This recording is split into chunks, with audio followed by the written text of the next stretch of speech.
People's jumping on. I ain't going to get my coffee.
Hello, Aqua Blue, Jenny, Ready Cook, AM. Who's your Bigfoot? Who's your Bigfoot? That's a pretty cool name. Anyway. CG, Christine, Frank. How's everybody doing tonight? It's Friday night, or Saturday night. Saturday, right? I gotta work tomorrow.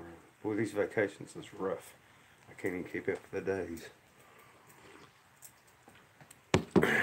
Everybody get their bellies full and eating on them leftovers.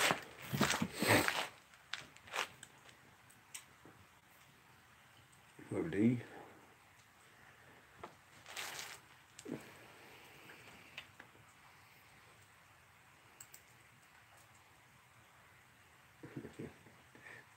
Some of it's like, who's your Bigfoot? You know what I'm saying?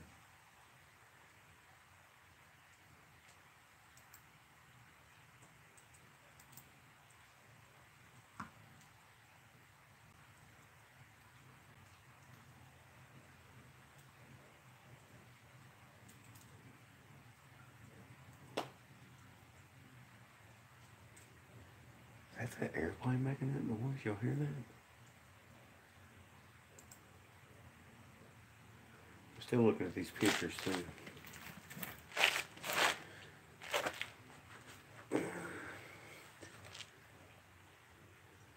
OJ.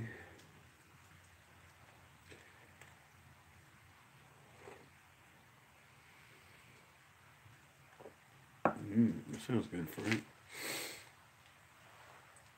Dang, I'm gonna start getting hungry now.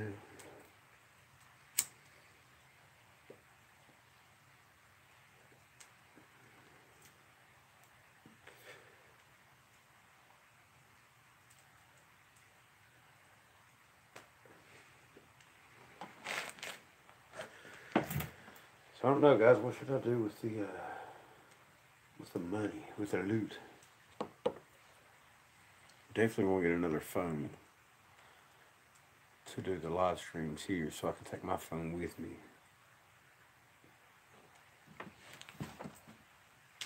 It sucks. It sucks being up in the hills with no phone, even though I've done it my whole life. But now, like, you know, if something was to happen, it's always good to have a phone, I guess. Call somebody, maybe they can drag your corpse out for the dog men come by and eat it.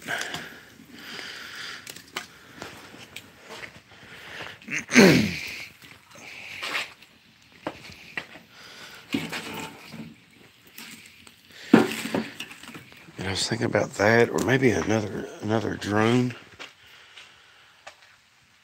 A friend of mine, and y'all know who it is, has recently got one, and course, the weather hasn't been cooperating. Well, the time whenever I talked to her about it, and they haven't got to play with it.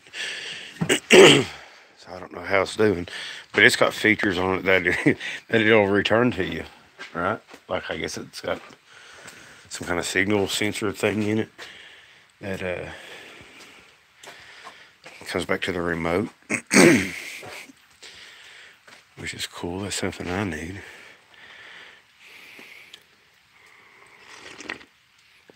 The only thing about drones around here, I mean, they're going to be pretty much useless in the summer. When the leaves are on, in the wintertime, it wouldn't be too bad. And it rains all the time. You probably shouldn't have the drone out. And I don't like the fact, I don't know if they make better ones or whatever, that the batteries last longer. But if you get like 6 or 7 minutes out of a drone, you're doing good.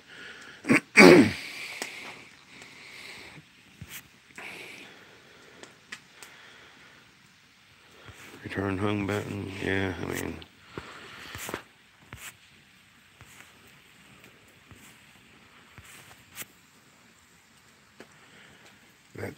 that's probably a good thing. She showed me or told me what kind that they got. I'll get back up with her and find out what's up with it. But see how good it does and such.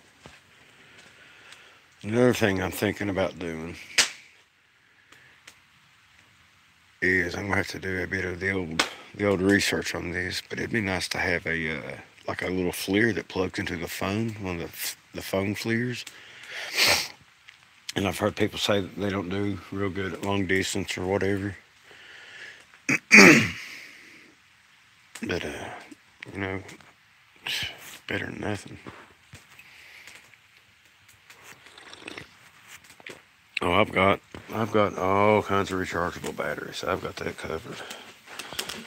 That's one of the first things I got. And I tell you, Snow White Bigfoot, Angie told me to get those, and that was a good call, because you sure do go through a lot of batteries.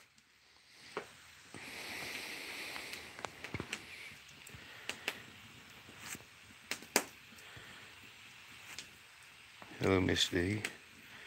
Yeah, I would love to get that FLIR scope. I'm thinking about that too.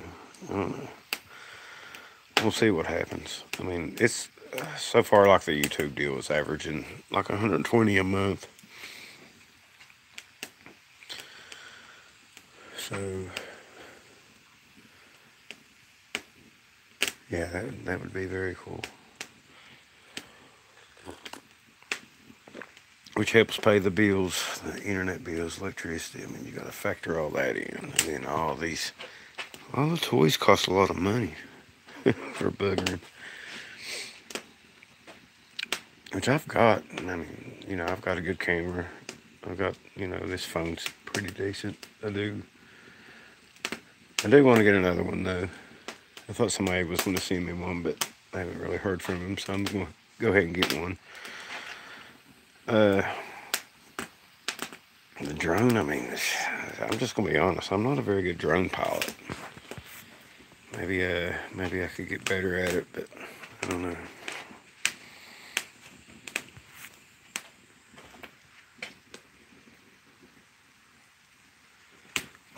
Bailey over there. Who's over there?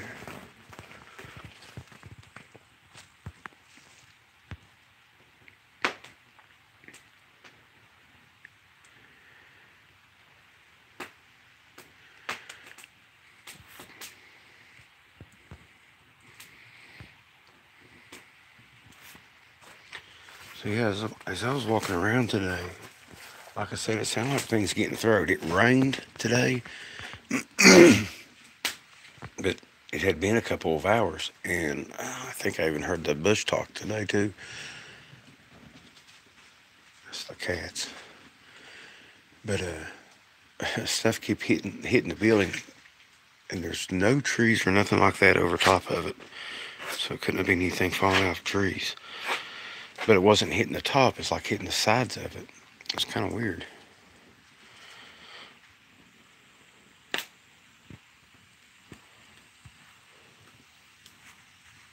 I mean, I am the best drone on the farm. I mean, don't get me wrong, but I've got my limitations. I didn't have so many trees around here. I could do a lot better.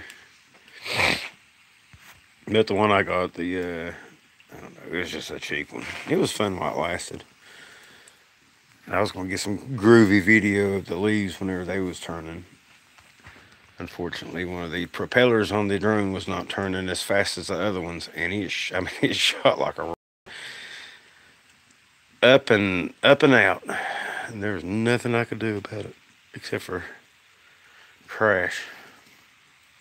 Let's hit the stop button and let it drop.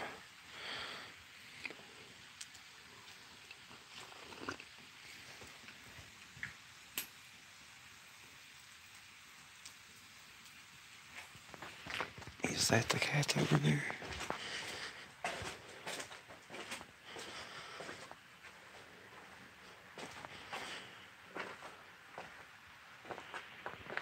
See, gray cat. What are you doing, Kit Kat? Is there a booger underneath the bridge? Yep, there he is. Oh, cloaky booger. Herds.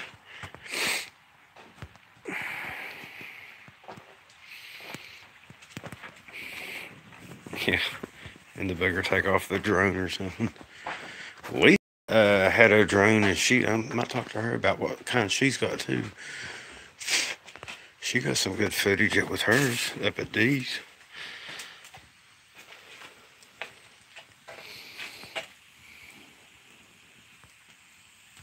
Yeah. Oh, I'm going to do some research. I'm pondering what I would like to get. You know, I mean, like I said, I've got the FLIR, I've got a phone, a good camera, a little GoPro deal, which I never use.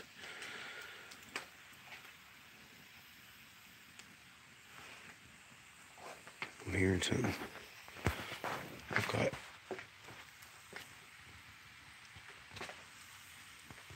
got all the rechargeable batteries for everything I need, the battery chargers.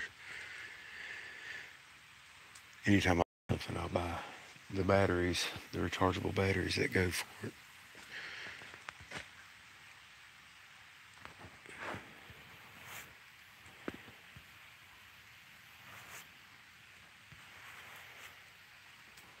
Yeah, the batteries get very, very expensive.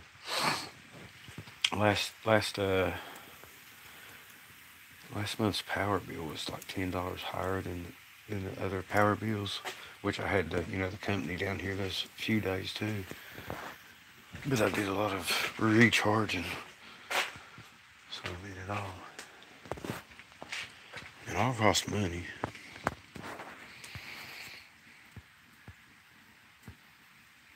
Can you all hear that? What is it?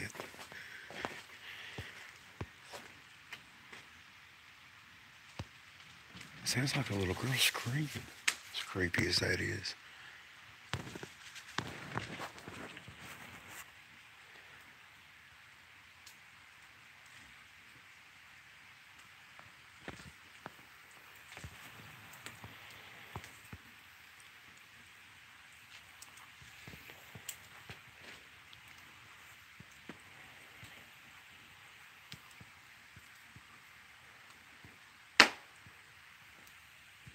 Is that a drone? Mavic Pro? Well, see, there's definitely plenty of airplanes that fly above here, but there's not an airport within a couple hours. Now I take that back. There's one about an hour away. So I don't think I would have any issues there. And, I don't want to go up real high with it anyway. About 20 foot above the tree line at the most. I want to try to get that sucker in close.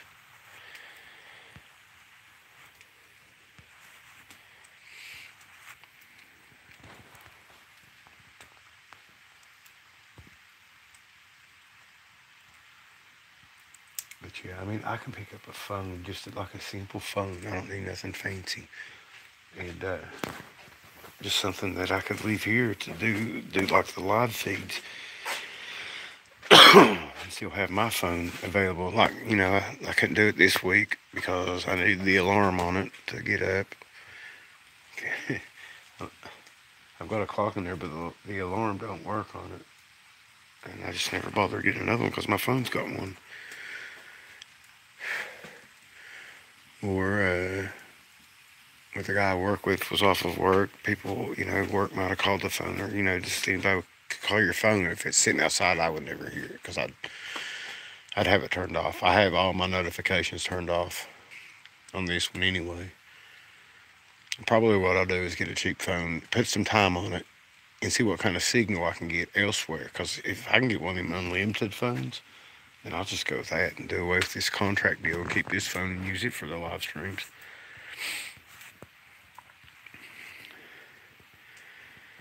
Yeah, boy.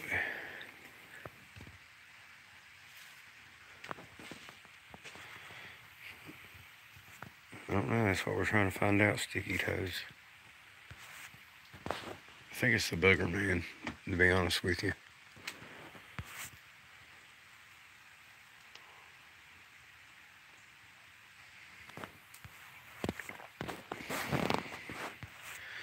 But anyway, if anybody comes up with any ideas, let me know. I need something cool.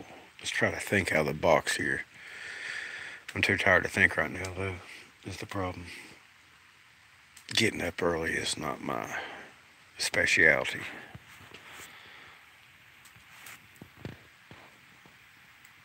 Working second shift, you get in that routine.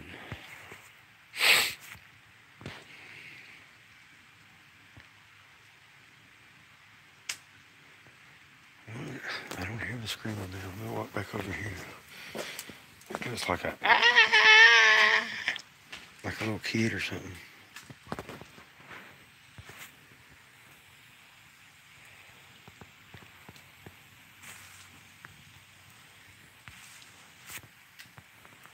And there's no.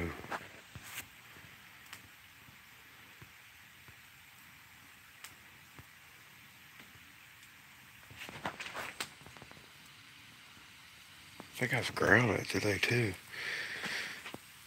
I'll try to upload those videos. I'll start on tonight and have them up tomorrow. The ones from today, because I don't know. I want to see what was up in that tree. Because I was definitely getting whistled at, and then down where I filmed the thing in the tree, had walked down to it. Walked down to that direction because I had heard it sound like a fake dog barking is what it sounded like to me. And then I seen that thing up in the tree, and it was way down in the holler, and I was on the rock cliffs. And it was getting dark, and old dummy here didn't bring his flashlight with him. I didn't really plan on doing any of that today.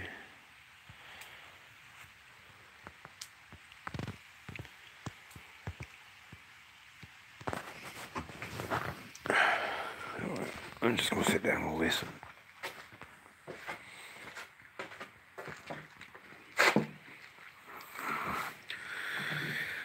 But yeah, I try to get one of those phones, the pay-as-you-go phones, and I think for like $50 a month, I can get unlimited time or data or whatever the heck you call it, and just leave the phone out there.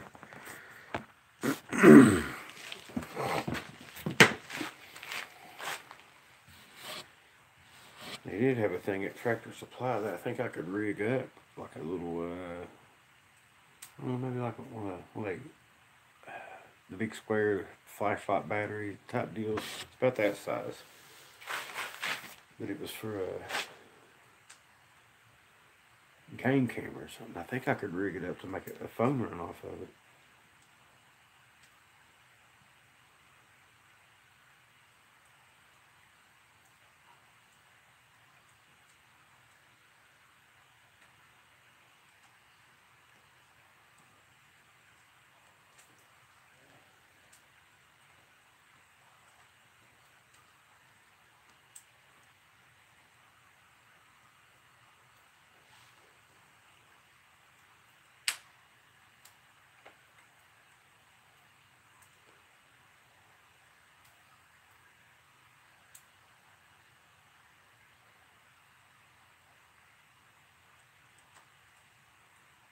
wood.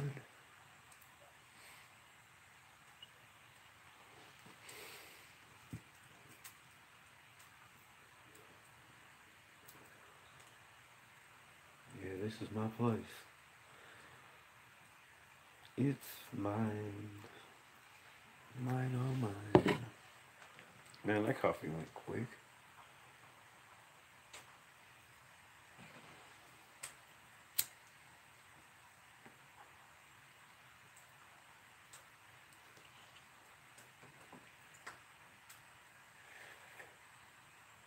You got what figured out? The tree deal from that point? Was it like that before?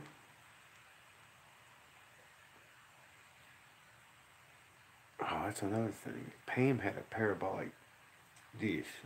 Now, you know, I made a parabolic dish, and it's probably the best parabolic dish that I've ever made. And Pam's was a lot better. One of the fancy store-bought ones. And it didn't have duct tape or nothing on it. I kind of don't trust it if it don't have duct tape on it, but it did a good job.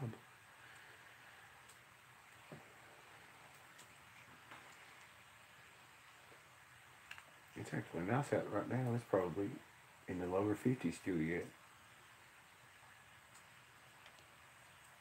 Oh, you know, a battery pack that would work on it?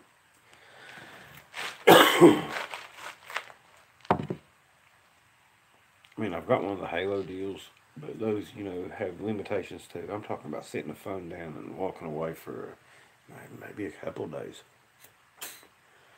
Put it back in a... Well, I'm thinking it's like... of course, it all depends on where you get signal at too, but up top, maybe back in a cave, like that one cave with a rock stacked in front of it, overlooking that holler.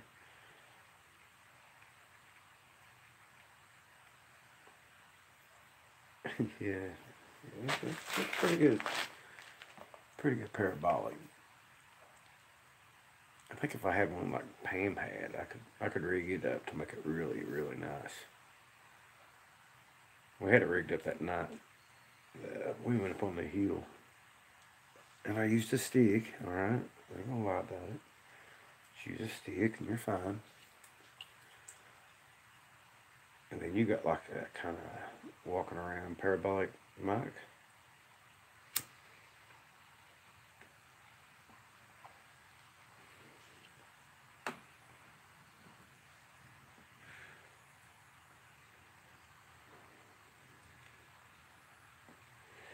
Yeah, good idea, Matt. I'll get it. That one Pam had, though, it was really nice. I liked it. It'd be a lot cooler if it was cordless, though. I don't like cords, man. I can't seem to get untangled from them.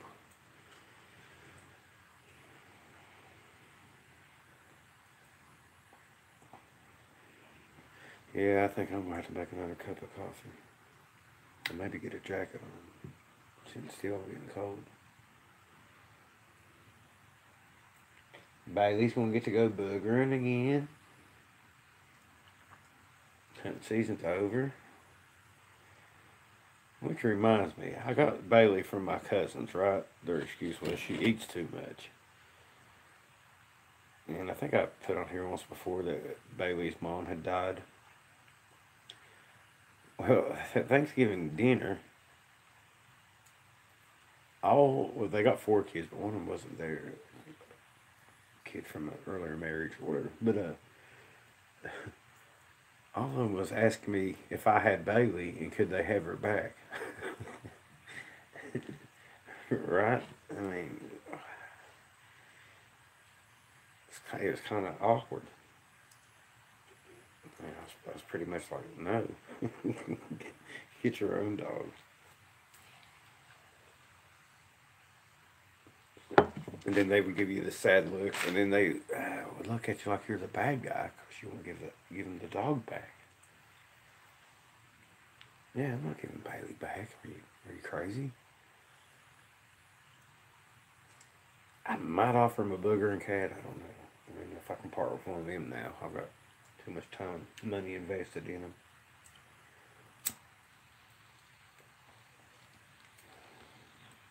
I'd probably sell them one for about $1,000 though.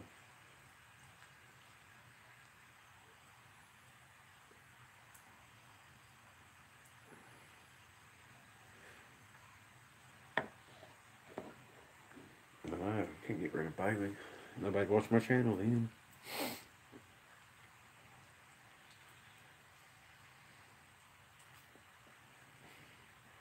Yeah, we might be able to work out a payment plan on a booger and cat.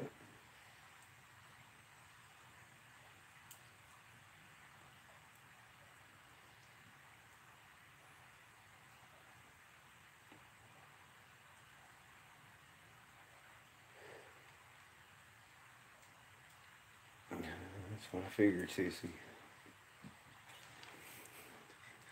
You guys are great. I'll just turn the channel over to her. Let y'all watch her videos. Bailey, you want your GoPro?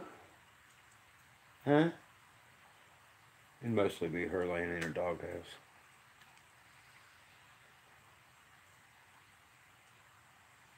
It was Bailey's fault that she didn't get the baby booger.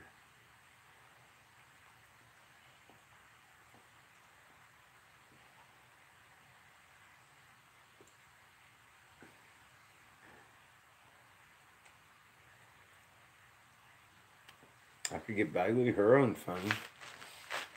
She's been asking for a pocket knife, but I think it's too soon for that. You know, a phone. She might be able to get a rig or something, tie the phone around her neck.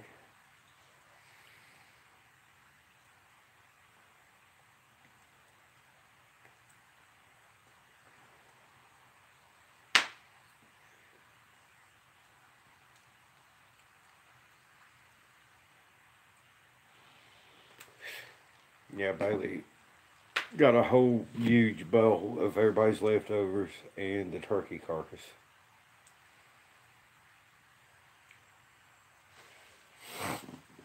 So she's doing really good.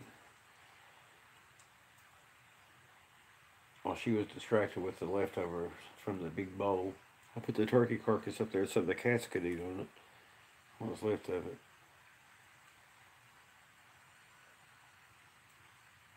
Popcorn.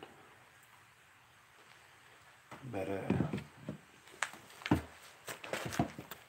Bailey finally found that turkey carcass, and now it's gone. People were like, will Bailey eat this? Will Bailey eat that? Like broccoli casserole, right? They're like, will Bailey eat this? Because I told everybody to put their scraps in the bowl. I was like, yeah, Bailey will eat anything. So I started telling them about her. She can't stand to see anything else to eat. I mean, the cat food, I gotta keep the cat food put up. The chicken food, I gotta run her out of the barn. I mean, she'll eat corn, all right? She'll eat acorns. She don't even like the deer to eat. I was like, yeah, just put everything in there. Except for the sweets. She didn't get no pumpkin pie.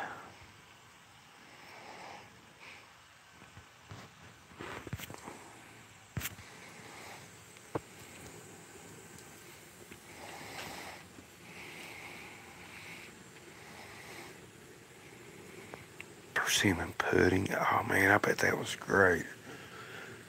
I never did go up and check out the persimmons. Whenever Jane and them were down, we stopped and looked at a tree, but it didn't have any on it. Uncle Bob said his was over there was loaded down, which it still might be. I might go up there tomorrow. I love persimmons. Man, they're good. And I didn't get no pawpaws either this year. I waited too late. It's been a busy year.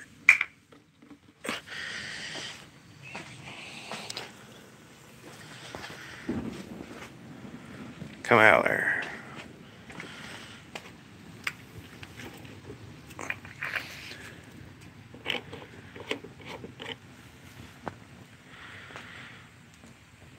I bet persimmon pudding's good.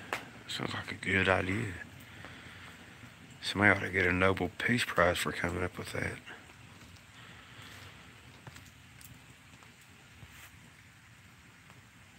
Yes, I will take some pie, thank you.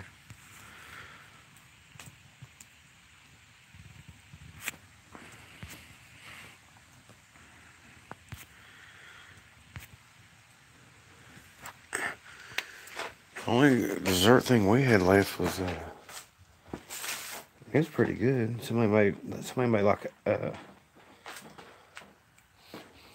guess you'd call it like apple dumplings, and then they made like pumpkin dumplings. Pumpkin dumplings wasn't so good. Hang on, guys, I gotta make some more coffee.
I made some potato soup. It was pretty thick.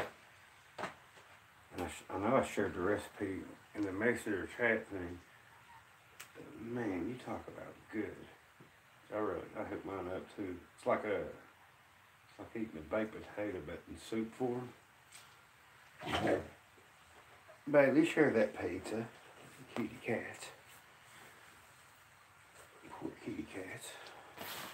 Here, they're trying to get her pizza.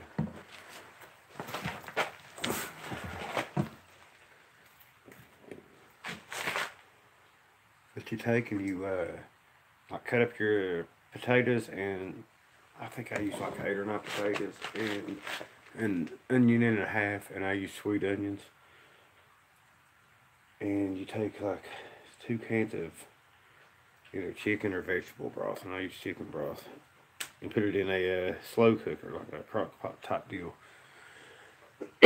for about 8 hours. Oh yeah, you fry up some bacon and put that in there too. I about forgot the main ingredient. But then you take the bacon grease from the bacon, and I put more bacon than what the recipe called for. You take the bacon grease and you make like gravy, like put flour and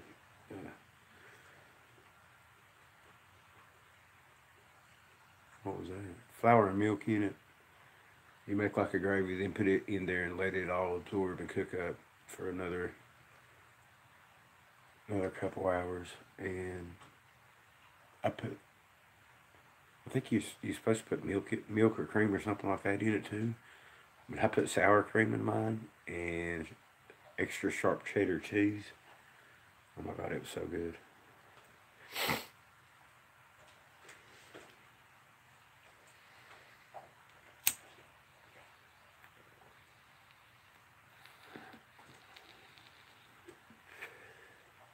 No, I haven't planted the blackberry plant yet. I need to do that though.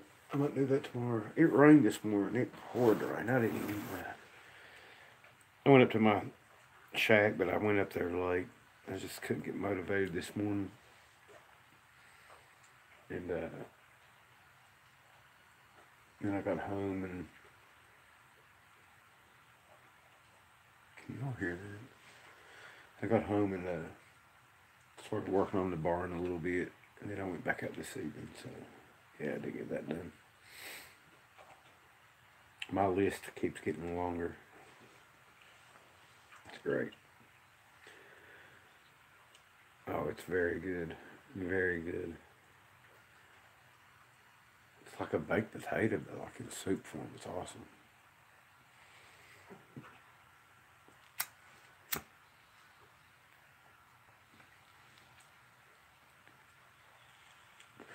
And you can make it thicker or thinner.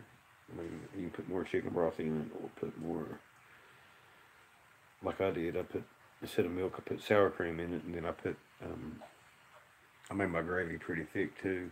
I like mine thicker. My cousin made it thinner, and what she made last year, she's the one that sent me the recipe. What she made last year was pretty good, but I'm also the best cook here on the farm, so I really hooked it up.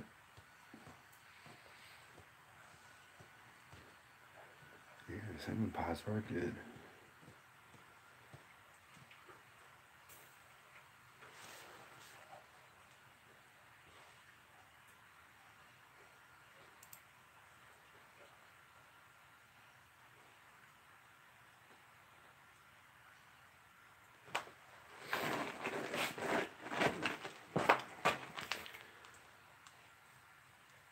Like I said, the weather's been nice here, and I'm thinking about doing this. If it, if it stays in the 40s at night, then that's not too bad. I'm thinking about staying all night up there in the cabin. The 7-day forecast is looking pretty good so far, but they can change it at any time. It's supposed to get colder this week, and then warm back up for the weekend. That changes every day. Tomorrow's supposed to be like 60 degrees and sunny, just like last Sunday whenever I had to work. We never have ended the food conversation from my first live feed. Maybe I should rename my channel to Wood Booger Farm Food Conversation.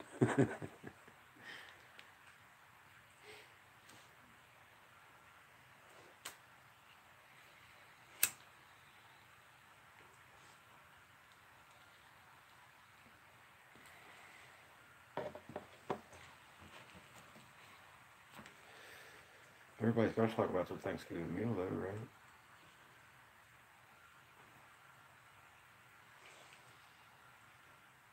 Yeah, there you go, Lane.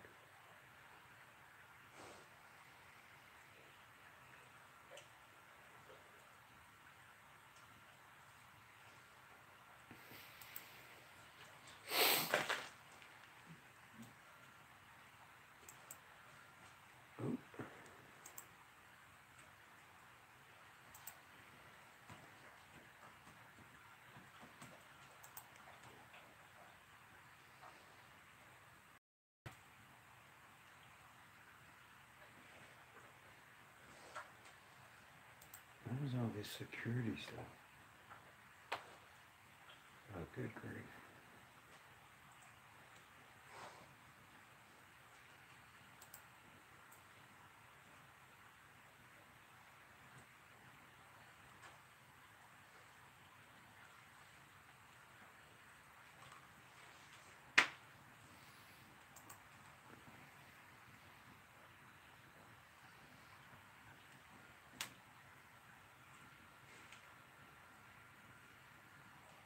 Yeah, all night in the shack. If anything moves in that holler and I got my FLIR, then I should be able to see it. Maybe put up a few of the little lights up there.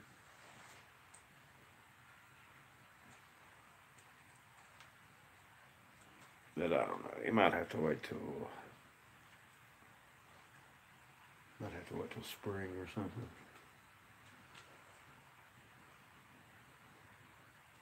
Oh, it's probably a bad idea to do it at the coldest part of the year.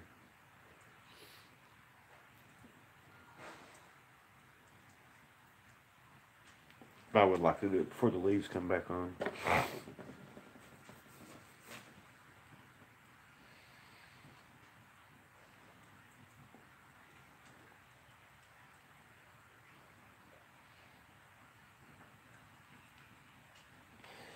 Yeah, I haven't had dinner yet either. But all I gotta do is heat up some leftovers. There's still some good stuff in there.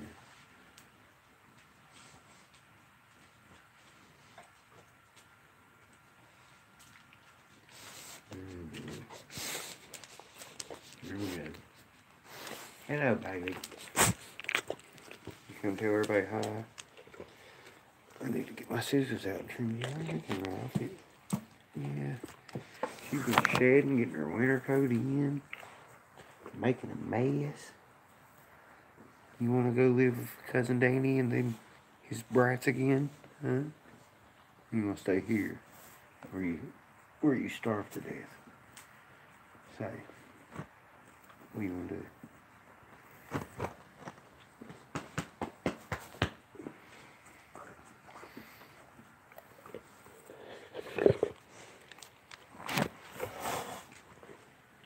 You gonna knock the phone over?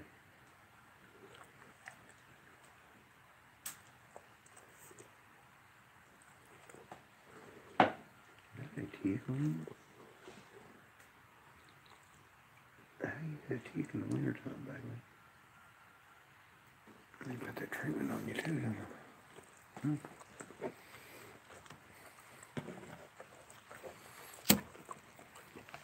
There's a good girl. There's a good girl. Say hello.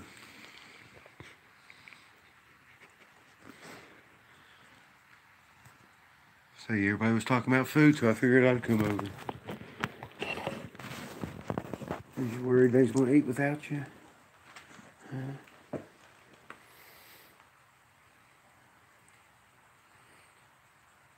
Oh, she's a good girl.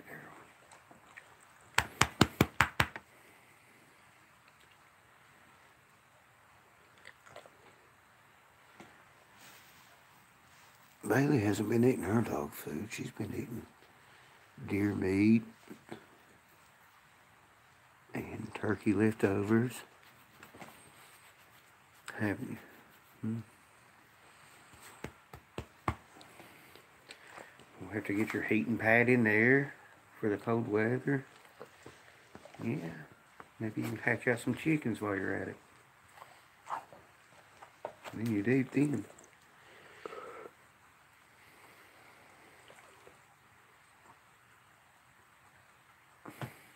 Where's them boogers at, Bailey? Huh?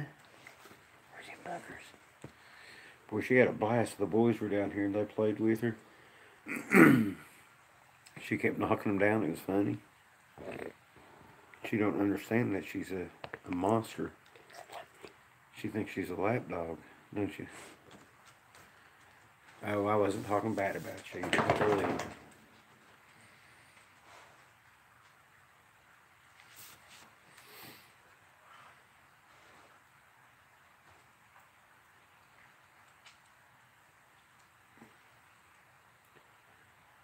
Black Forest ham is good. I do too, D. I have an excellent one. It's called taking 2 slices of wheat bread and put that turkey in the middle of it. It's good. We gotta get my coffee.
I got that old tickle in my throat. It's aggravating me to death.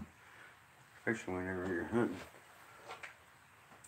But watch your ears. I'm kind of disappointed that the boogers didn't come by yet. I thought for sure they'd be by tonight.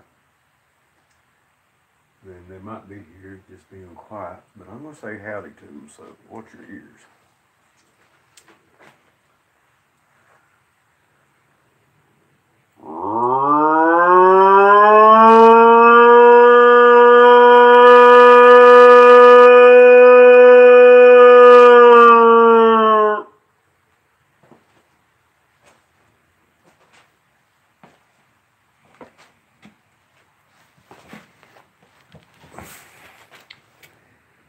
Of course, right now is when the deer are moving.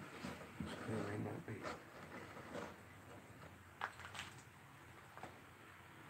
They might be hunting right now too. I still love my cup, Sissy.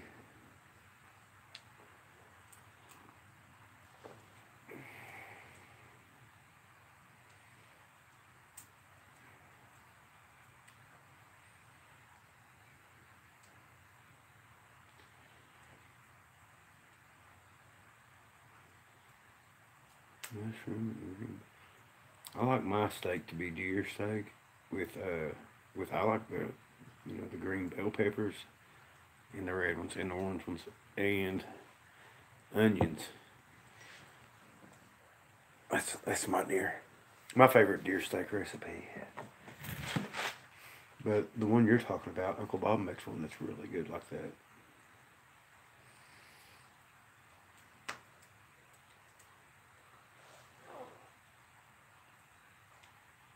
Well, I don't even know what that's. Horseradish? Horseradish, Rick. What are you talking about? It's good, ain't it, Jay? I would say 90% of my deer meat gets ate like that. I love it like that. So if it's good, why? But Uncle Bob does make a good mushroom. He used like the mushroom sauce and the pepper, just like you was talking. I think he uses onions too, but it's really good.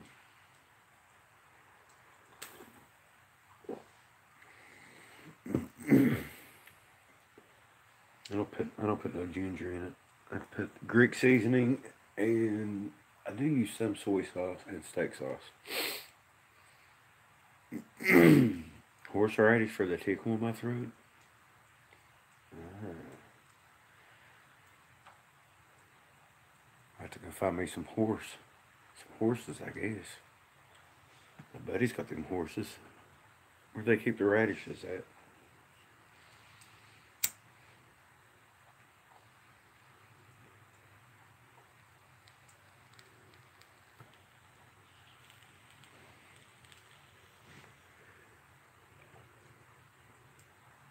What was what? I really don't have any horseradish.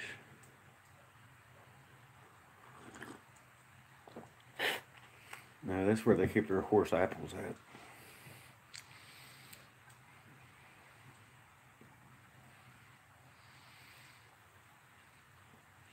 Oh, which reminds me, Jay, did you leave a charger down here? I brought your chairs up to you and I saw it's a black cord with a white plug in, and I've got one just like that, but the cord's actually different than mine. I think it must be yours. Oh, that is yours. Okay, well, I'll get it back to you. I'll get your address or whatever and mail it to you for Christmas. You're welcome.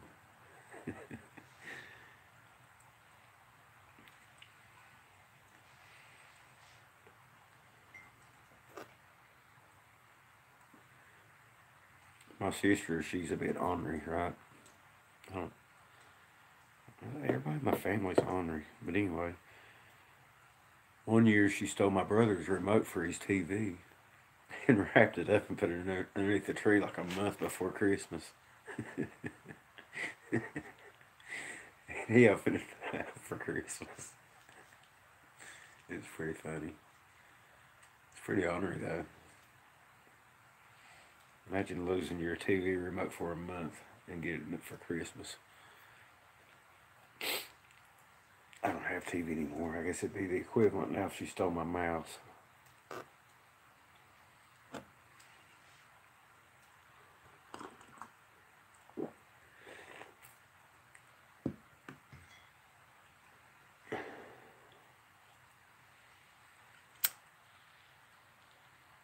Oh, it's funny. He tore up his room and everything, looking for it for like a month.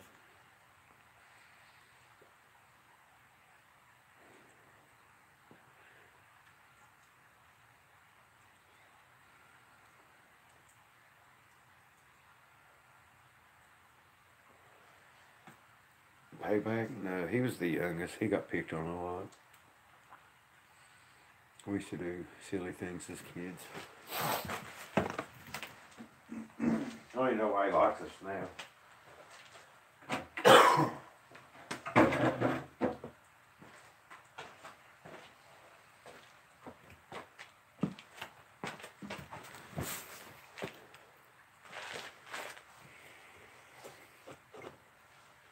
It was funny.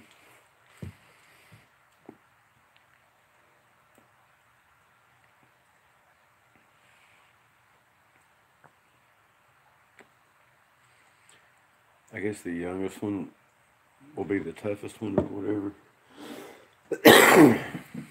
Because they get picked on. Yeah, he went crazy for a month.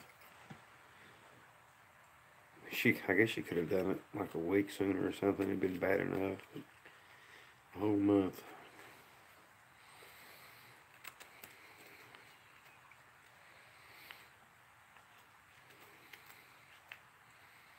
Trying to think of what to get my nieces and nephews for Christmas. I get them, like a regular gift or whatever.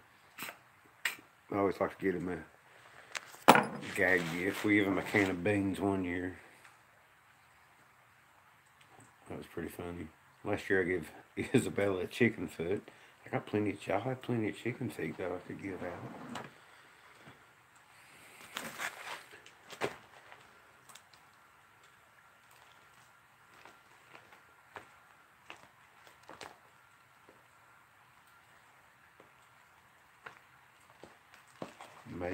Make them something. I never had time. I still gotta get Sissy's booger stick mailed to her. I haven't even done that yet. It'll slow down until about Christmas now.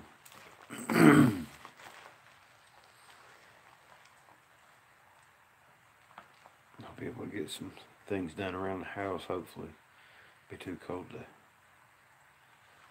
get outside very much.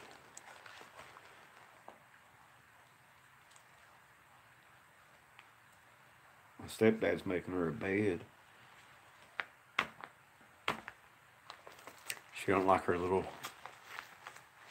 I guess you call it, little kid bed or whatever she's got now. She's grown up.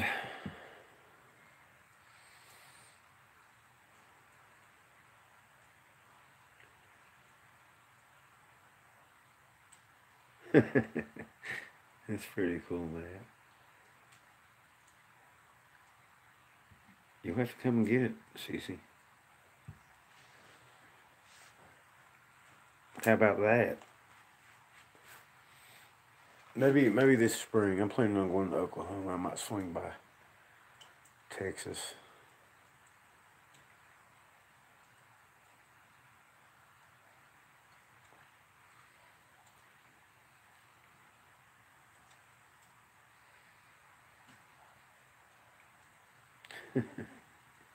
Everybody's re-gifting.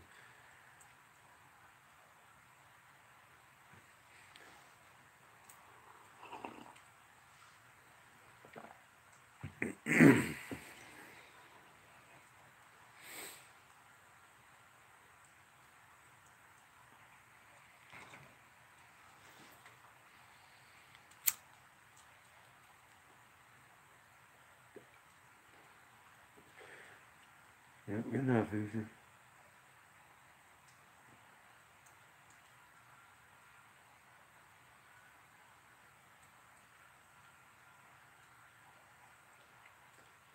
Do I have a ringing in my ears, or can you all hear that?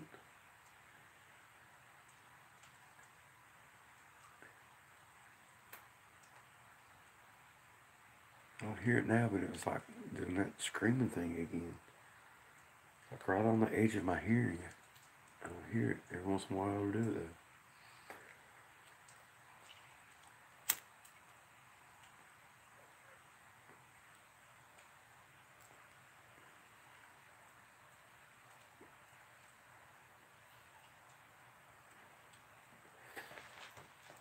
fruitcake. I don't like fruitcake. Mama loved that stuff. She would get it, and I guess she thought everybody else liked it. And then Papa would always get everybody a pair of socks. He'd buy like a pack of socks. I guess he thought it was one size fits all. Everybody would get him a pair of socks.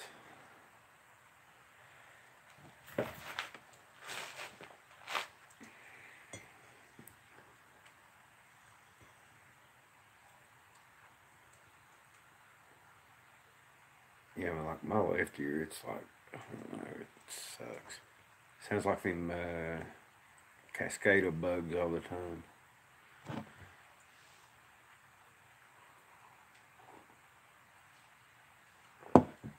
What's the cure for that one?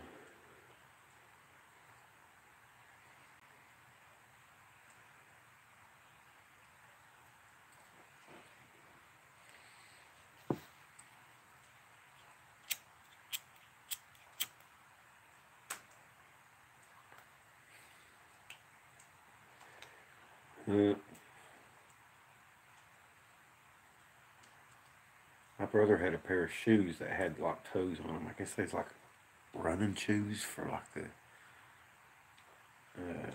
woods or whatever, because he does stuff like that. And I thought, man, that would be aggravating to get that. I don't know what the cause is.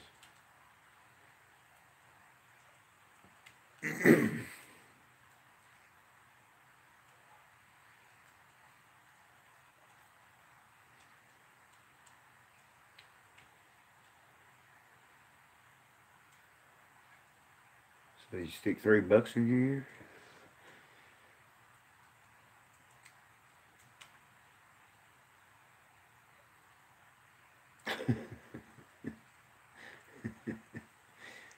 You got a pair of the toe shoes?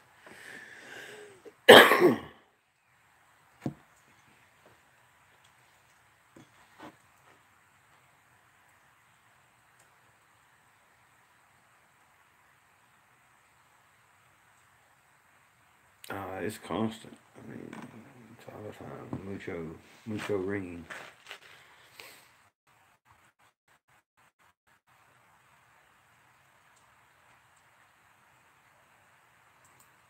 I need to fix that creek too.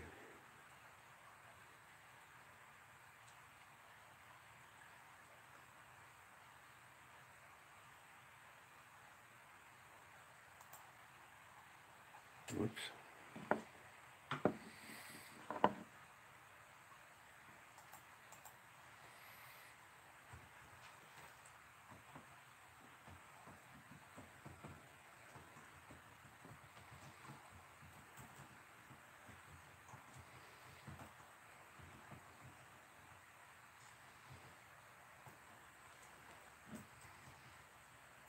I've already got a troll on my last video. That's good.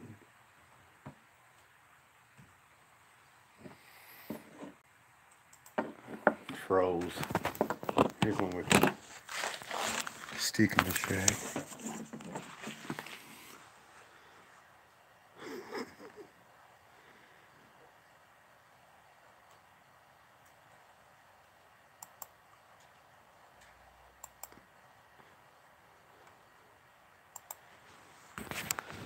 Better.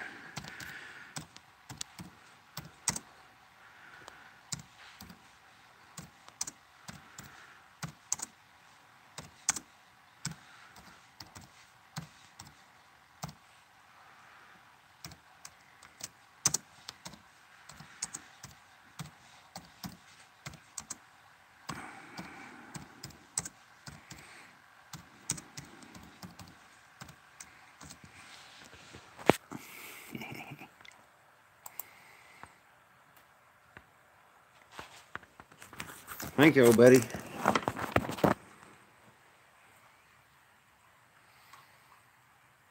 Well, we'll be nice about it.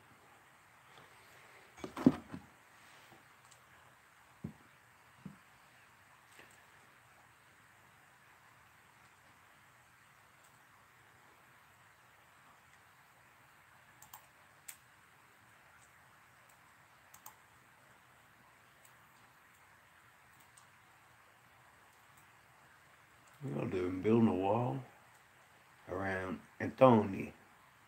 Hey, Anthony.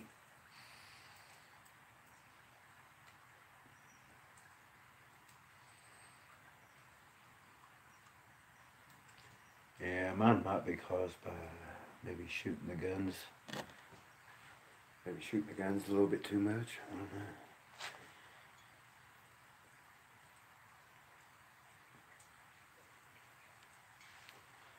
Oh, wow.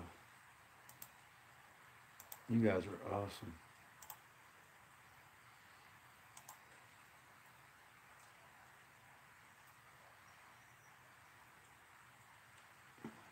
So what you do, just go and get like your, you got like different channels and you go and you've learned one word and you're proud of it. I mean, that's awesome, dude.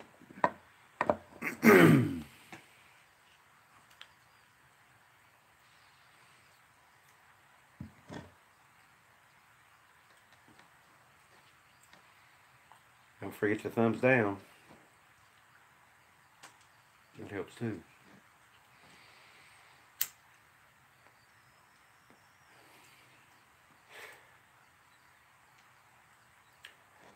Would either of you trolls want to be locked up in the Booger and Shack for like a year? Could you volunteer for that? I got some YouTube's money we can donate for the cause.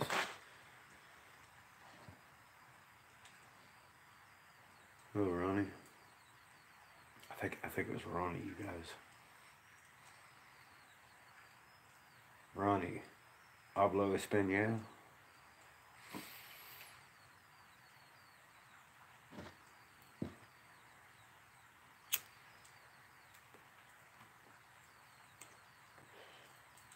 I'm gonna go back and ask that deplorable fella if he wants to stay in the shack.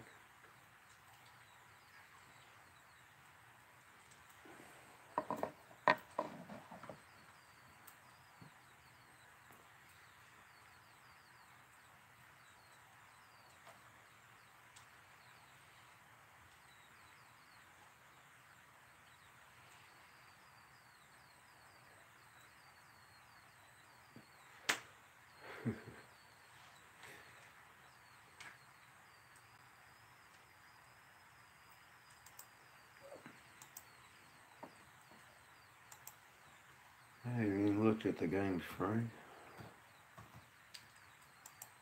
I think West Virginia lost again last week. That's how they always do good and then they blow it toward the end of the season. It's frustrating.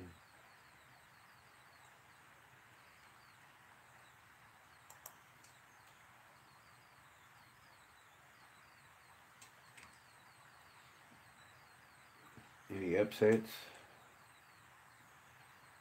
What's going on here?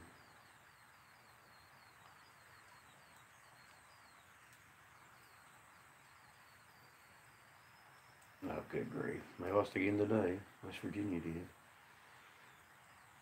At least it was to a good team,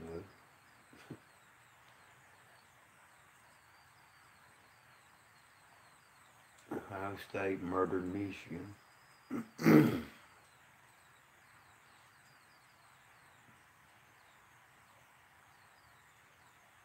Alabama actually played a college team this week. That's good.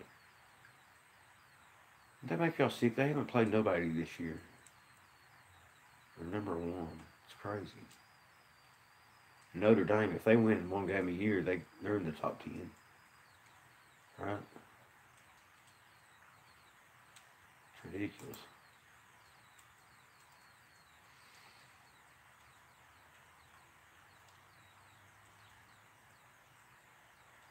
You wrapped up a coconut.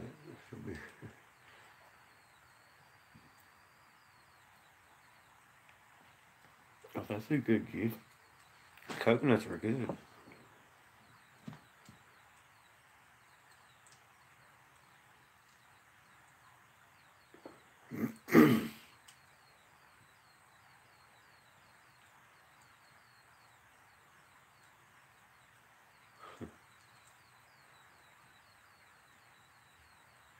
Well, name one team besides they played Auburn. All right, who else have they played this year?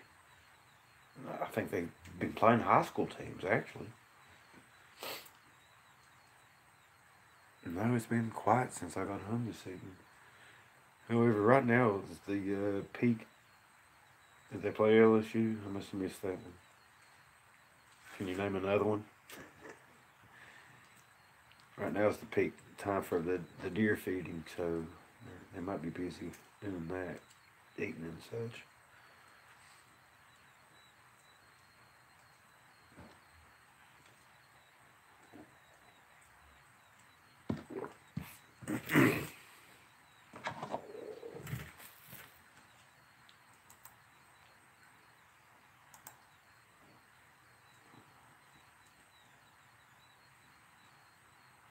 I play Georgia next week, so that might be a challenge for them.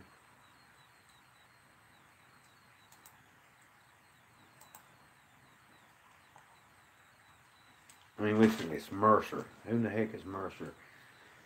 Louisville, Arkansas State, Mississippi, Texas A&M, who was ranked. So you got that. L.A. Lafayette, whatever. Is that a high school? Arkansas, which hasn't done nothing in years. Tennessee, which ain't done nothing in years. Missouri, nothing in years. LSU, Mississippi State. Okay, well, that was ranked too. Citadel, really? All we got left is Georgia. I mean, they don't even have a very challenging schedule. And you would think in the SEC it would have more of a challenging schedule.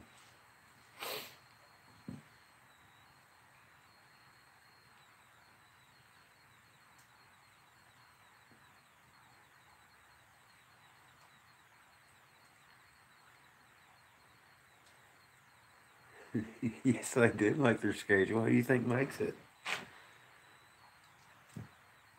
Of course they make their schedule.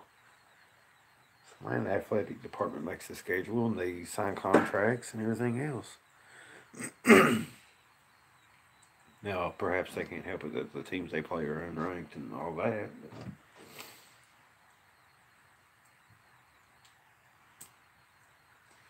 good luck, Matt.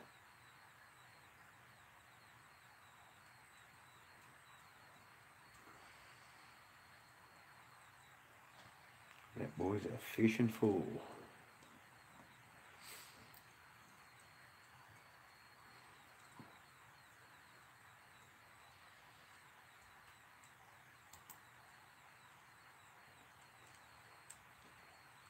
I mean, that it's every year you're playing teams like Mercer or who's L.A. Lafayette. I mean, who? I don't know. It's not a very challenging schedule. Citadel. I mean, SEC's full of good teams. Probably the best division year after year in football. I'm just saying, if they're going to play out of conference, they ought to play maybe like Ohio State. Wouldn't that be a better game to watch? Right? More people would be there. It'll make you cry. I'm sorry, I'm ragging on your team that's been number one for the last 10 years. I'm just upset that my team can't even stay in the top 25. Talk about cry. Become a West Virginia fan if you want to cry. Yeah, we've got 0 championships, so yeah, I'm going to talk about your team.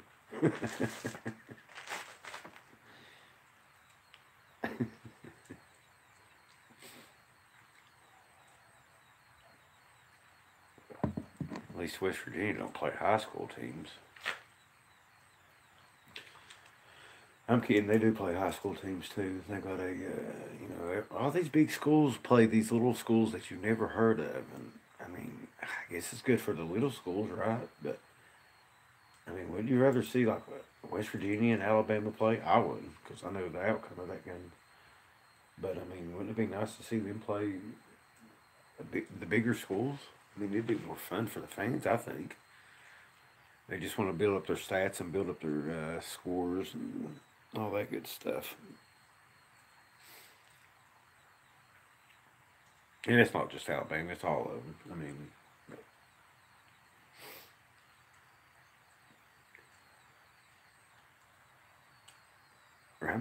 mean, South Carolina, they haven't really done much in years, but they're they're in a good conference too. They've got the abilities to do it. I don't know. It's just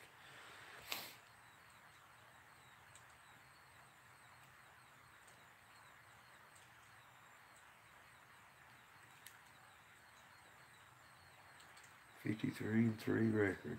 Yeah, they're just Alabama's dominating the last few years. And if it ain't them, it's LSU or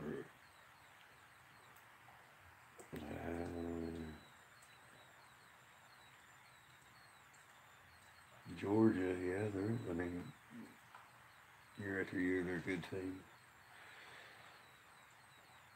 West Virginia did play Georgia and beat them a few years back. Whenever I was sweeping down in North Carolina.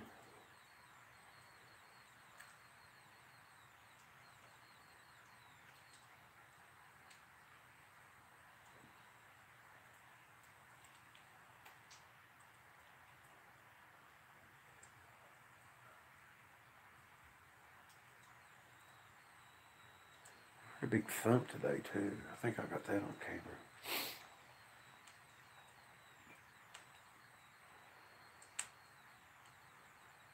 Big deep thump, like a booger jumping out of a tree or something. I need to go get my camera and upload the videos I got today.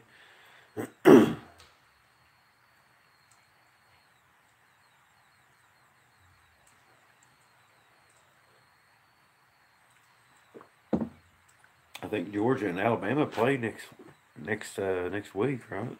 I mean, that ought to be a good game.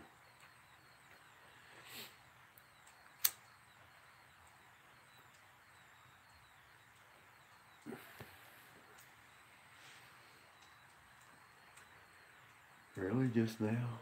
It's been an hour and 12 minutes. YouTube is on it.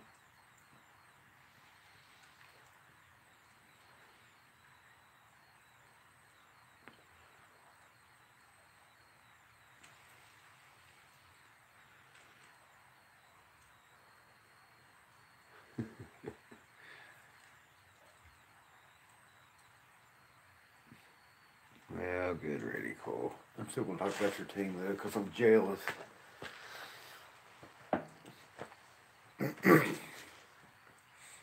It always seems like West Virginia will do good, do good, do good. Then at the end of the season, they'll play some crazy team that sucks and lose. I think they lost to the Red Raiders or something. And then they lost to an even worse one before that. And now they lost again to Oklahoma. At least Oklahoma's top 10 team.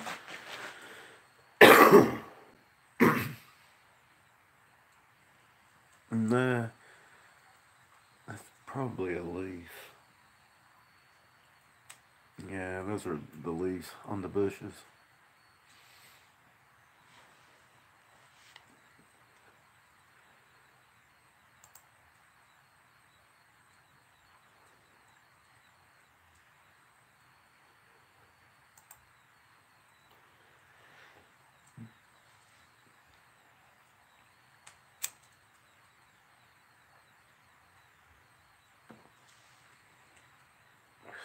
It's actually pretty slow tonight.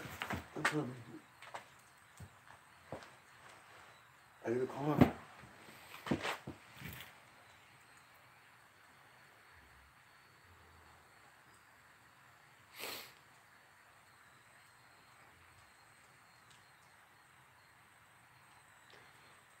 Love at first sight. Would you like to spend a year in the shack?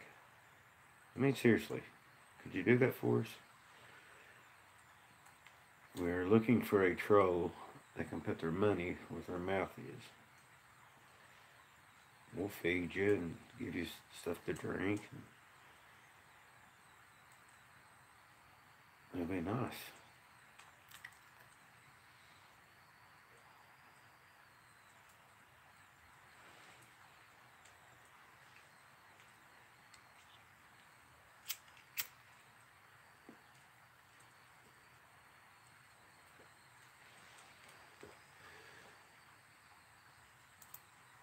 Let's see what Thomas O'Lunar saying the deer is quit eating.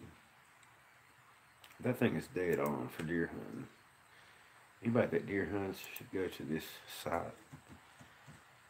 Type in your zip code. Well, the period's ending now, so maybe it'll pick up.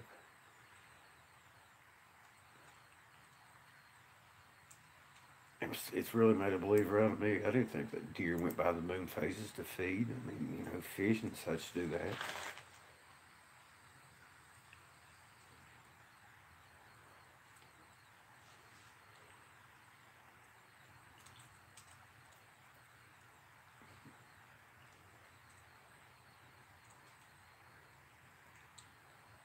No, I want somebody that is one of them that goes to all the different channels and always has something negative to say and tries to convince people that seen Bigfoot that they're not real. It's silly if you think about it. But I would like to stick him in the shack for like a year or however long it takes. You know, it might take a week or a day, or you never know about these things.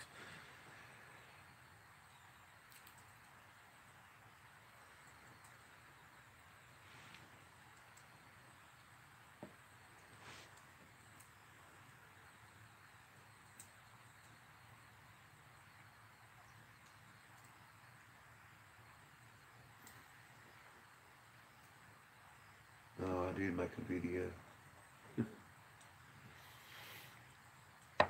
But just to open their eyes up and, you know, set them up with a camera and all that. And then, you know, if they get footage, we'll put it on their channel and then they can listen to it. Listen to everybody saying that they're not real. Even though you know they're real and you've seen them. I think it'd be great.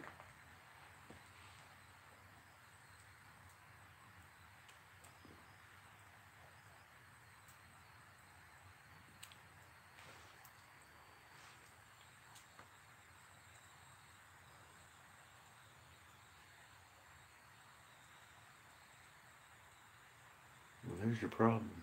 Get out and about, son.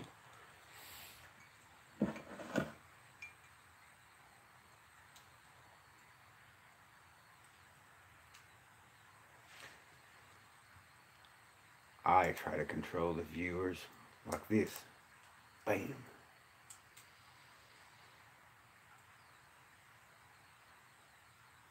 Now be a good boy and go back to your compound.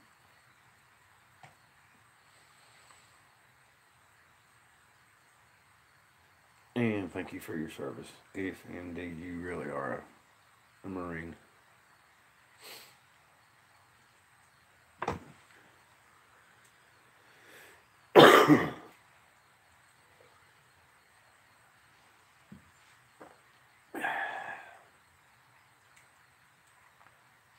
Yeah, I mean, a lot of people, most of the people that come and view these channels are, you know, they believe or they know they are real because they've had experiences or take into consideration that they've been lied to their whole life and are open to the idea that there is a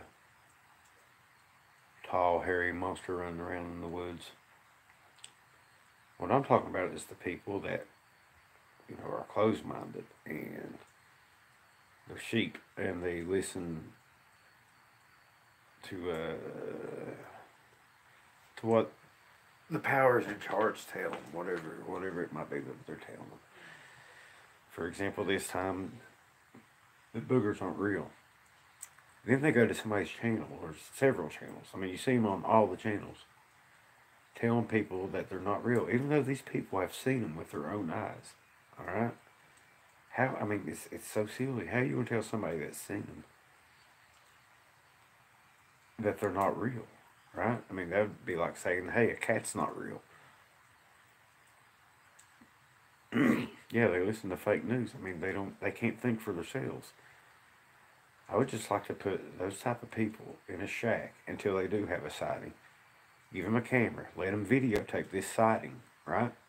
And then put it out there for all their little buddies to come around and tell them that, oh, Bigfoot's not real, that's not real, you hoax this, you do this, blah, blah, blah. And I'm not saying there aren't people out there that hoax stuff, because there are. There's plenty of. I watched a video the other day. I was talking about astroturfing, and I would recommend the channel, except for the guy's got a very foul mouth, and I don't appreciate that part of the deal. But what he talked about is true. I mean, I don't know if it's he's saying that it's like government agents or whatever,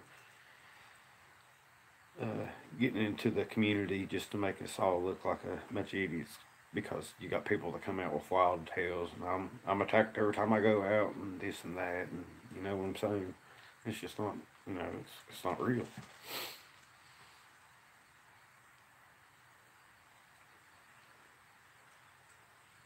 And they call it astroturfing. I guess it fits in this because, like, people that have real experiences, like a grassroots movement. But then you got the people, they call it astroturfing because it's not grassroots. You know what I'm saying? It's artificial. They're putting the artificial channels on that. Well, I think they're there to lie and mislead people. It's just, I don't know, it's silly. Hello, Dave. I don't know if you got my comment though. I haven't even checked to see if you responded to it, but you got that recorder. And I've got a recorder just like that. And my comment was something to the effect of, number one, don't leave them out in the rain. I mean, if it's going to rain, don't even put a recorder out. It's not even worth it because all you hear is the rain. Plus, if your recorder gets wet, they don't work after that. And number two, take your recorder, and it's got a jack on top of it for your headphones, and put the recorder like in the little thing in your hat, on the back side of the hat, or tape it on top of your head or whatever, and wear the headphones there when a whistle, and wear the headphones, and it gives you like super hearing. It's great.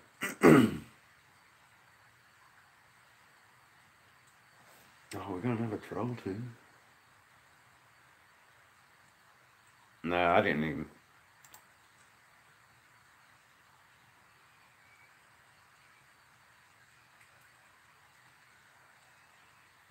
Okay. Anyway, yeah, I mean, it's always good. I tell you what's really good for them is those pouches, like a change purse type pouch, the drawstrings on them. That's pretty good for them. Or what's really good is a piece of styrofoam with the mic part hang out the bottom. But what I'm saying with the rain is, I left mine on my truck and it rained and it ruined it. But what I'm saying with the rain is, all you're going to hear is the raindrops. I mean, you might catch something in there, but I mean, another thing, audio, if you leave it out there for 24 hours, guess what? You've got 24 hours of nothing but sitting there listening to audio. And it's very time consuming and all that. But what I'm saying is, take your audio recorder and plug some headphones into it while you're out there walking, and it amplifies all the noises around you. It's great. I mean, it's a great tip somebody told me. And I know I've mentioned it before in videos, but it's just a great tip. I mean, you can hear everything. It amplifies everything. Plus, if you're packing it with you and it's real time and you get a noise, you could stop the audio recorder and you know exactly when the noise is. But I mean, it's a good idea to leave them out. If you're in an active area and you know it's active at that time, then leave it out and go over it or whatever. And like I was saying earlier, here's another tip, Dave. Buy rechargeable batteries. You'll thank me later.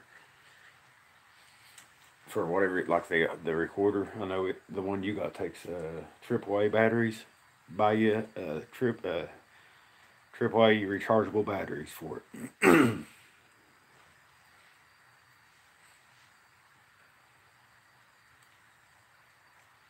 Y'all heard that whistle? Yeah, I mean, it's not something I figured out. Like I said, other people have told me that, and I think Snow White Bigfoot told me about the rechargeable batteries, which is basically common sense. But I'm kind of stupid, so I didn't really think of it until somebody told me. Yeah, another good tip is get somebody cool like Sissy to go over your audio. because it is very, very time consuming. I mean, like I said, if you record 24 hours, then you've got 24 hours of video or audio to listen to. I try to keep one running, which I don't have one running right now. But I try to keep one running whenever it's active around here. That way, if I hear a noise, then you can stop the recorder and you know exactly where that noise is going to be at.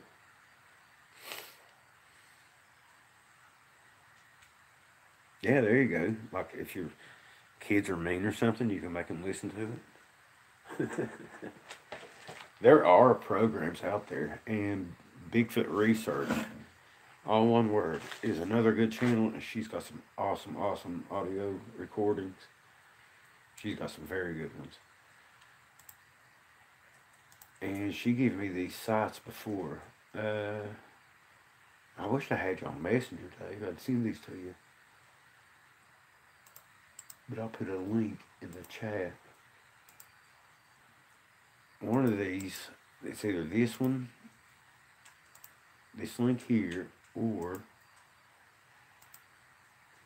this one, which is something I think it's this one actually. This one right here, you can download this on a laptop or something and put your audio file in this, and it'll show sound waves. So you can find the sound waves and go directly to the sound waves. You don't have to sit through the white noise and all that. Adios, Anne. Hello, Lewis.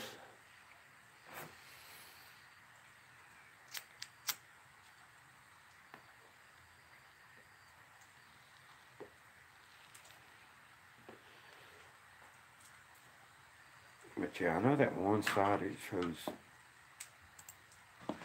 This is what I'm talking about. You show these audio waves, like if you get a noise or whatever, it'll show you where that noise is. I mean, this is, just handy things. And I don't know, audio is good. I mean, don't get me wrong. There's nothing like capturing that awesome I've got voices. I mean, just all kinds of different things on audio. It's great to capture that, but it's highly frustrating to sit through and go through all that stuff. And really, at the end of the day, you really don't know what made that noise without actually seeing what made that noise.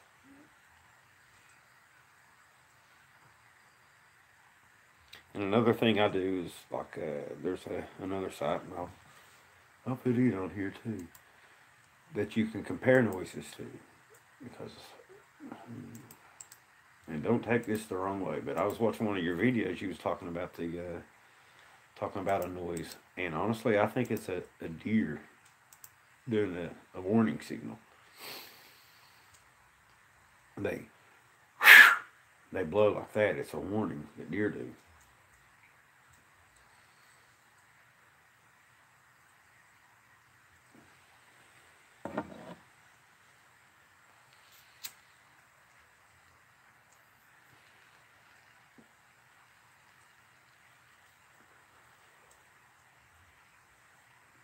Yeah, I mean, dude, I've went crazy here. Like we had one the other.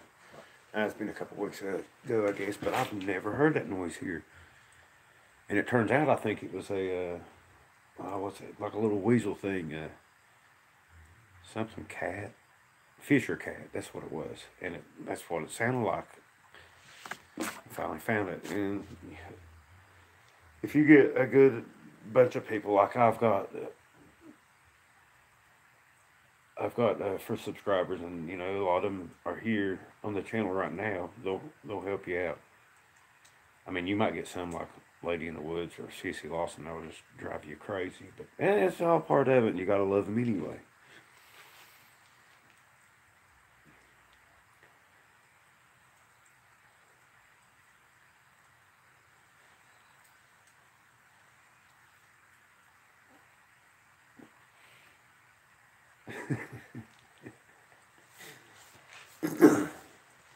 Now it's Cece's turn to say something about me.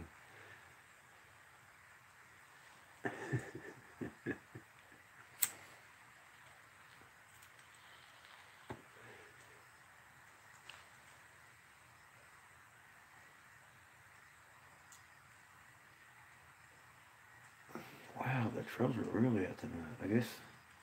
I guess where they've been off from school for a couple days. They're down in the mom's basement and just want to be silly instead of go outside, kids. I mean, go play. It's freaking Saturday night. Get outside or come stay in my booger shack. All right, Dave. Yeah, I got to work tomorrow too. Crazy.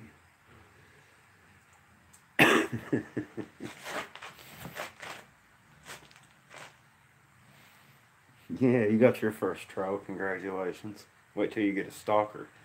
That's when the fun really begins. Or wait till you get some good video, or some, just even decent video. Then the haters really come out. You get you a booger on video, and that's whenever you really find out how messed up this community is. It's great.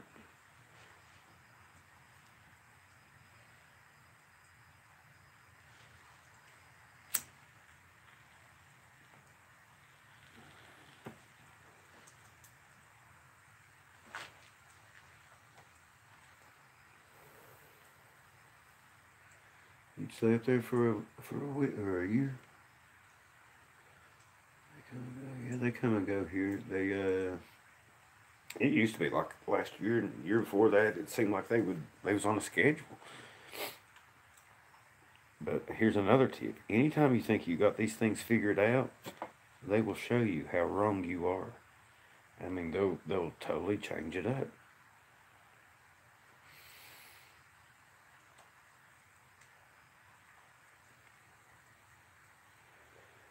Yeah, I wouldn't doubt that at all. Like I was talking about that video earlier, I mean, I think there's channels out there that, I don't know if they're supported by the government or they just have some kind of narcissistic complex or what's up with them, but, I mean, they just, no.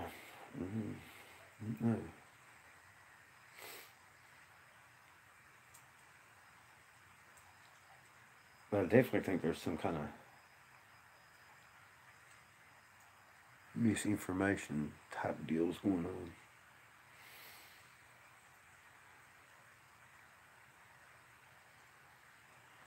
Harriet Lake Bigfoot? I've never heard of that.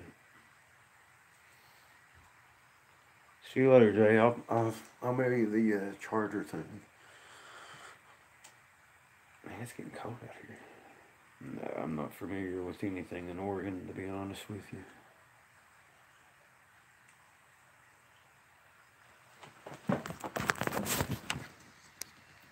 Here we go.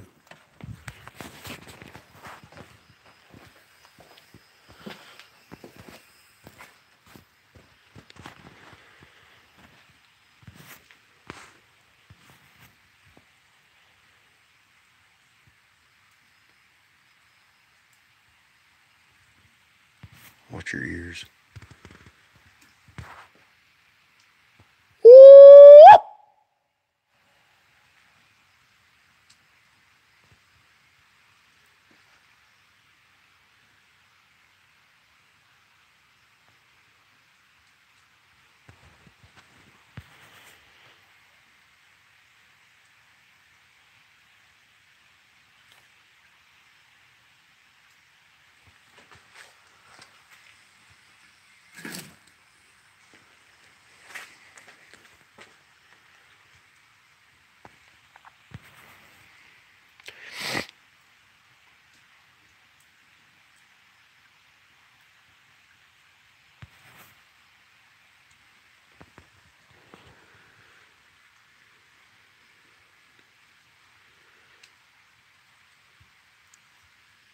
Did y'all hear that?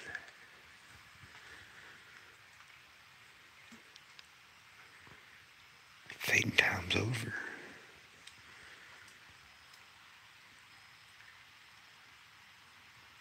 Hello?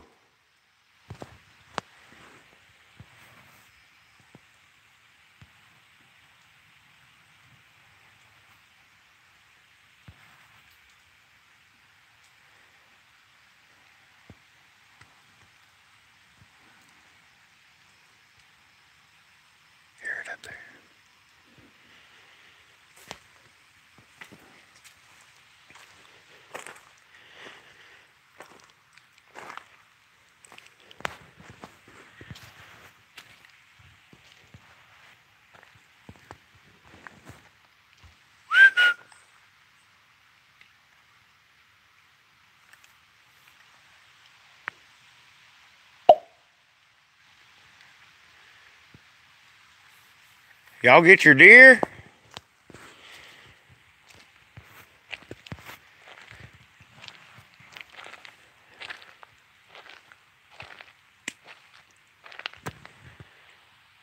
I bet my deer was bigger than your deer.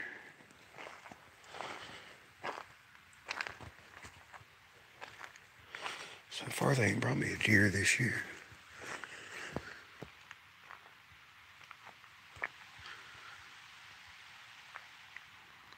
It is. Hello?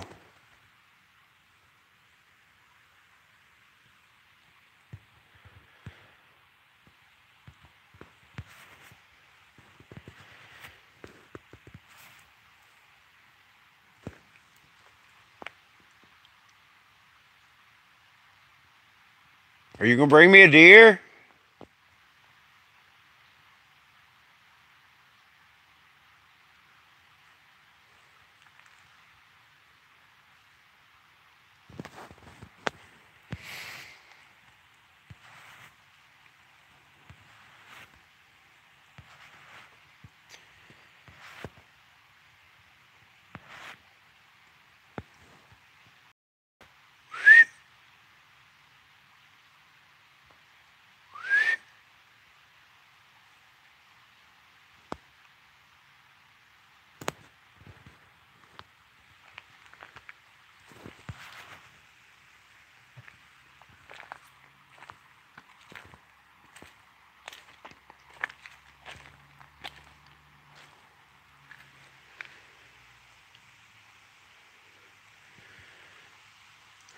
Let me go get the FLIR. I know it ain't gonna work very good tonight, but I'm gonna grab it.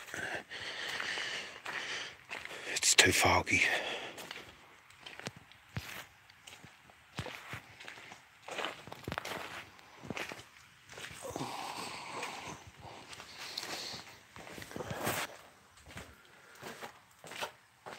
Do the alcohol?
It got cold quick.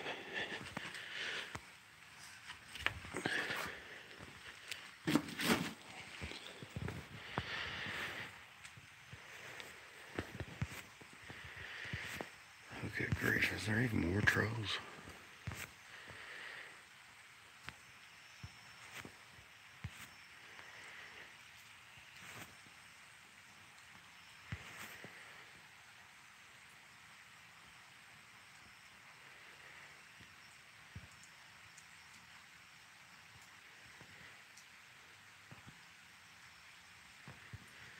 I don't know what that was.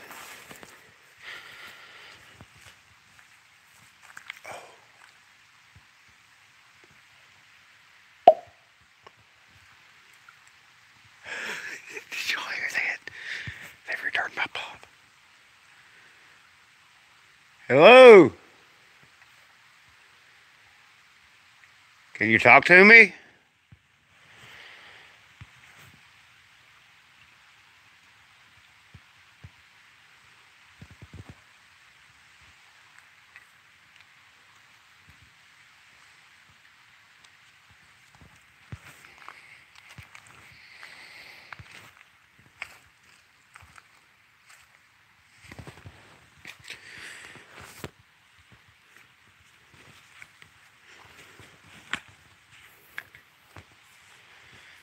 I seriously doubt this is going to work.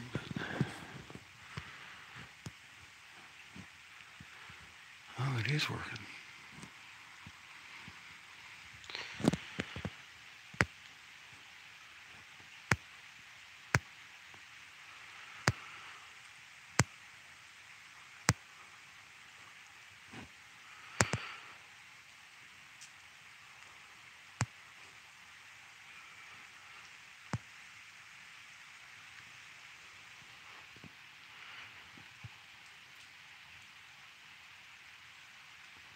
Heck is that?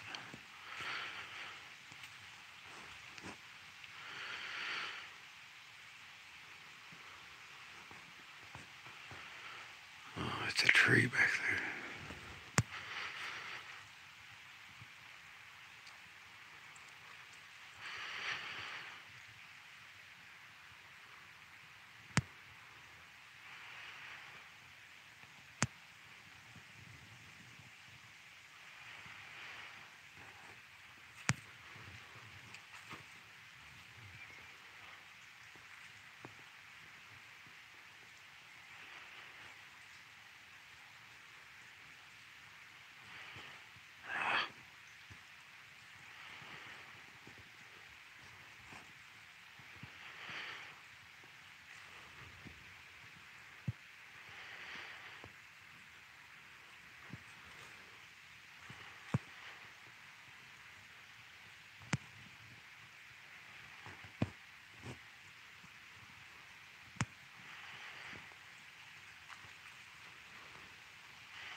They're down on the other side. I'm about to bust my butt.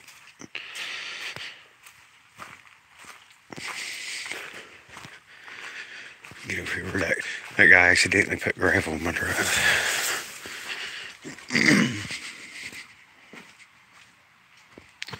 The creek's louder over here though.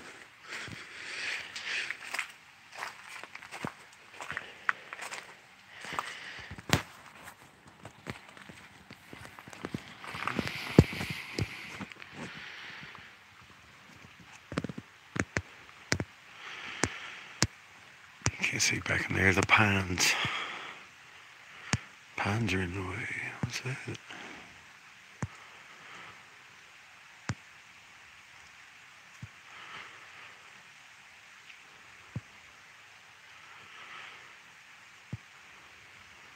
Tree.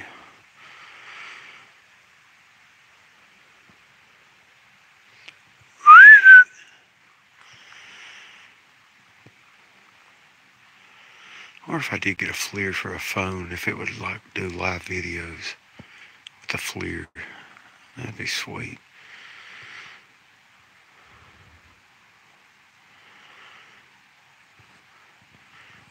Calm down there, sticky toes.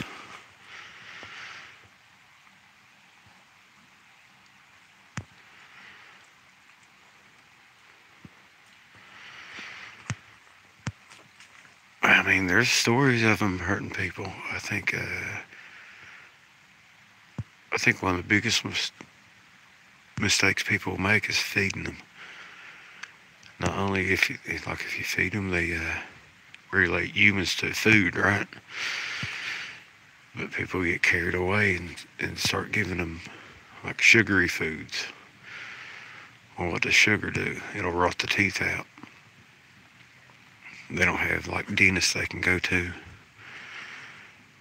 So a wild critter with no teeth is going to go for easier food. It just so happens that humans are an easy target. You know, we just kind of stumble around clueless to our surroundings. A lot of folks do. Oh, what was that? Now they're on the other side.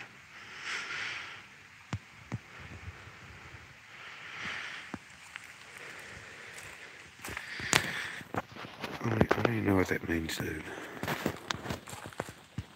But adios.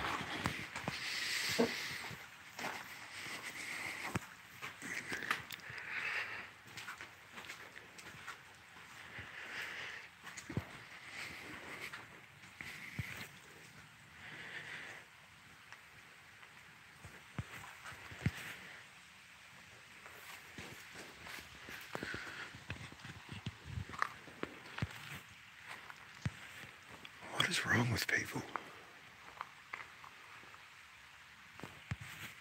Sticking up in a shack.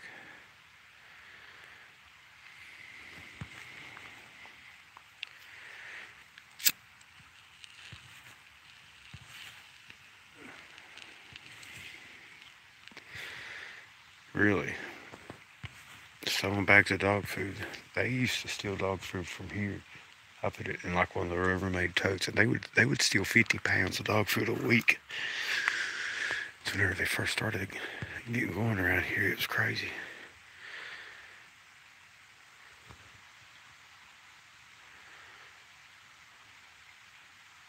Well, I mean, I've been known to bring them treats. I'm not saying like apples and deer organs. You probably could have given them raw turkey and been just as good. But I mean, if you feel like you need to feed them, and I highly advise not to do it, and definitely I wouldn't do it around your house or around anybody's house. But if you are going to do it, do something natural that they can get in nature. You know, like turkeys, they can get turkeys out in nature, and they've actually gifted me turkey parts before too.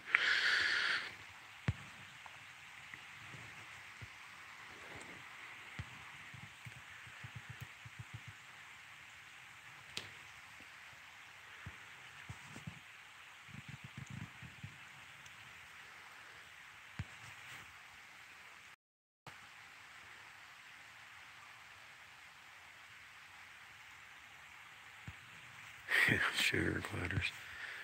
No, I mean that's how they do, and that's what people don't understand. Like, it's survival to them. When is your dog food getting stolen? Is it like during this time of the year, the winter, the harsh winter?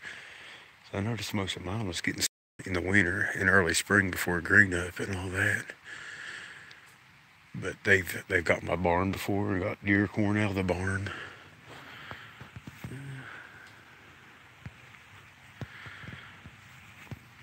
I used to hang bird feeders out, and the bird feeders would be cleaned out overnight.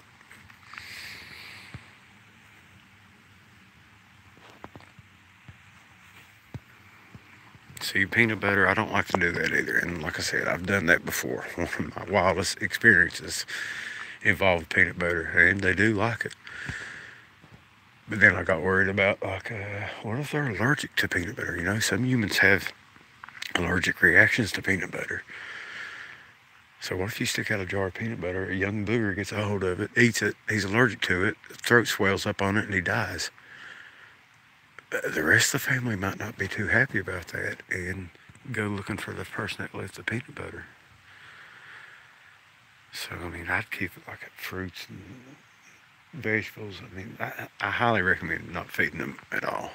And like I said, I do it from time to time. And it's kind of like more of a respect thing. Don't give me a flying squirrel, I'll give him some deer liver, you know. Don't bring in a deer, I'll set up some apples or something for him.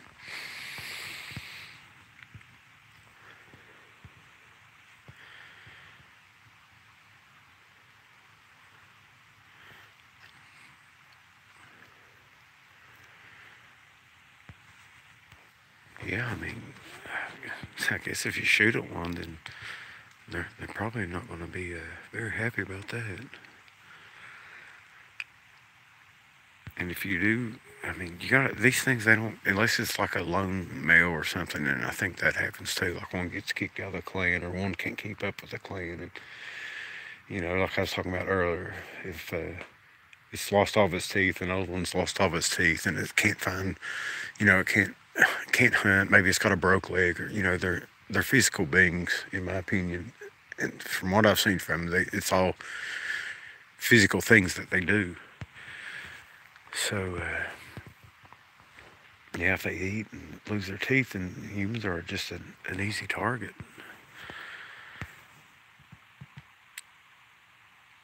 So they don't travel alone. And if you shoot one, if you see one and you shoot it, and I mean, you might have a bad day because its buddies might be there.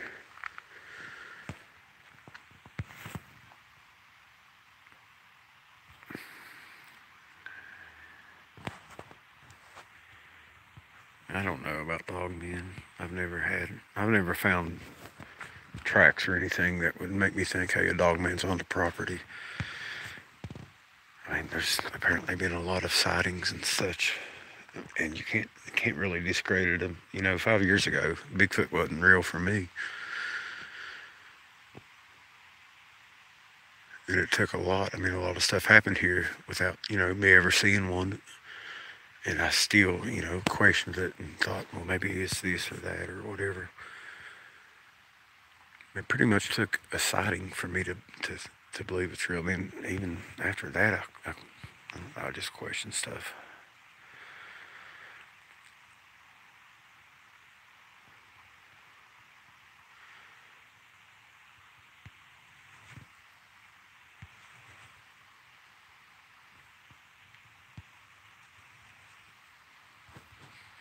I would think it'd be like the ones that mess with me. Yeah, the younger ones. That's not to say like I think the alphas been here, like even the alpha females, but yeah, I think they would post the younger ones would be out here. I think they're the ones that constructed the human observation posts and stuff up there. But that's just from the track sizes and stuff that I found around them.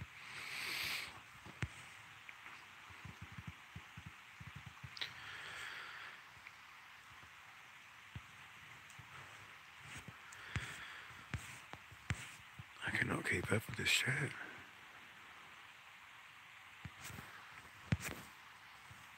Yeah, it might be a good idea to listen to Granny, even the crazy ones. Maybe ask her about it, why she thinks that. I wish I would have asked my papa about some of the stuff he told me whenever I was young, instead of just thinking he was trying to scare me or whatever.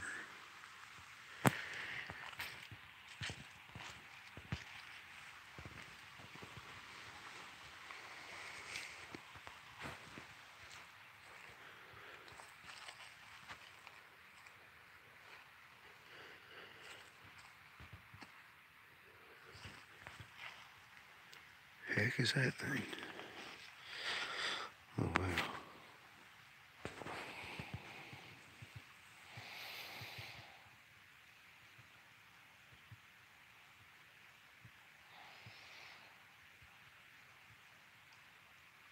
$3 foot from you?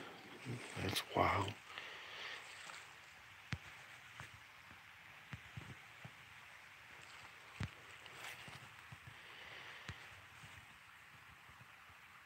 What do you mean that's a hillbilly? What's wrong with hillbillies?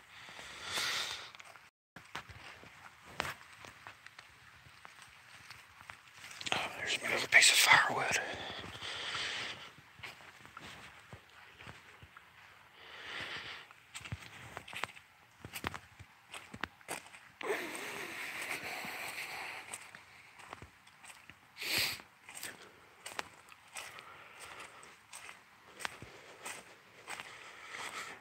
Heck, oh. About everybody I know's hillbillies. And everybody that I love and I'm friends with, they're definitely hillbillies. So I don't understand what you're saying.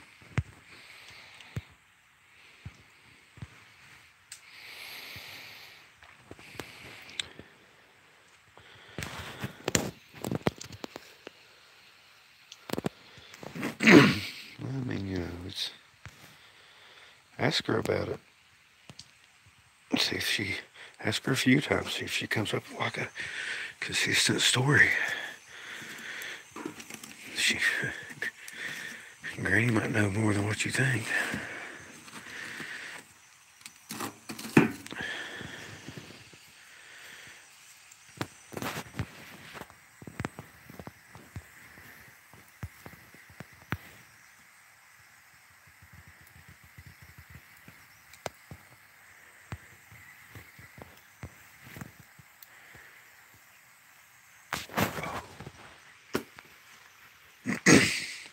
Woo!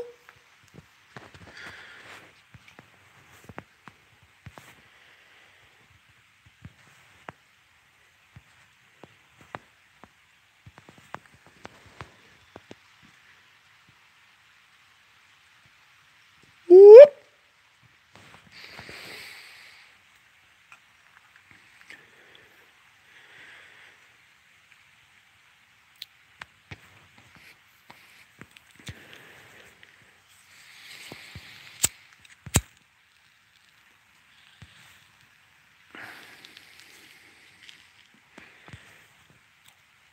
Do they even have hills in Michigan?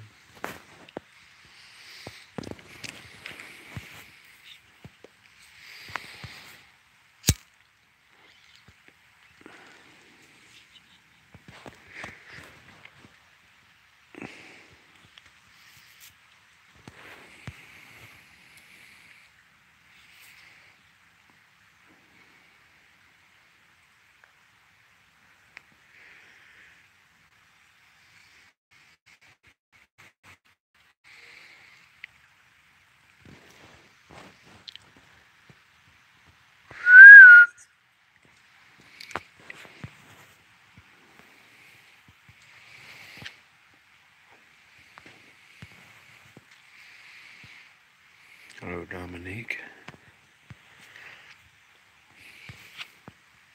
You and Reddy Cool might get along. She's a big Alabama fan.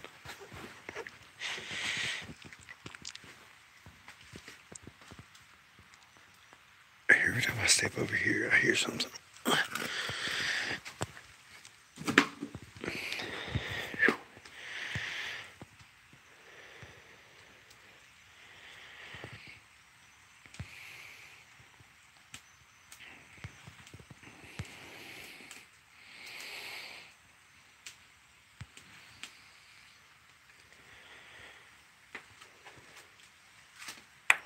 I've got a friend that lives down in Gatlinburg that's related to Dolly Parton. And he's a hillbilly. He's a good dude. He makes very good ribs. Hear that?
Oh,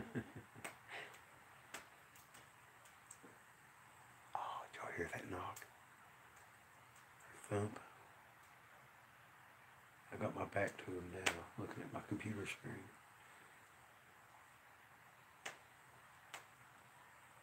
Is it really? That's probably the worst definition of hillbilly I've ever heard. A Michigan potato. A Michigan potato farmer? What kind of dictionary are you looking at? Handle D. One warning, then gone. Who we got trouble? I'll do it.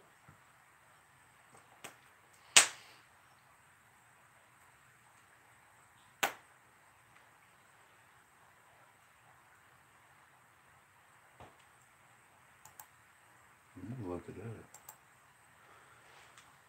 Michigan potato farmer. Well, I'm definitely not a Michigan potato farmer. I've considered myself a hillbilly my whole life. Here's the definition. An unsophisticated country person associated originally with the remote regions of the Appalachians. Old-fashioned term for country music. Wikipedia says, hillbilly is a term often derogatory for people who dwell in rural, mountainous areas in the United States, primarily in the Appalachians and Ozarks. Well, how comes I gotta be unsophisticated? For the record, I'm the most sophisticated person on this farm. All right, the Urban Dictionary, often used as an insult and racial slur against white folks who live in the country. See, y'all's being racist. It's not very nice. And there's a movie called Hillbilly coming out.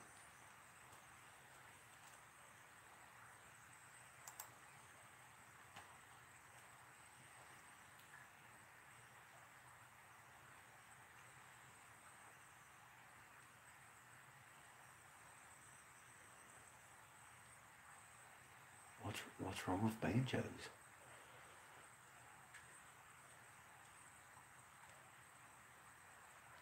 I enjoy a bit of the old banjo,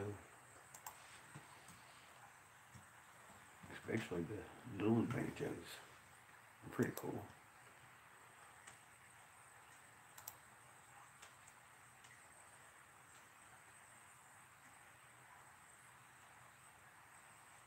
Boogers like Dylan banjos.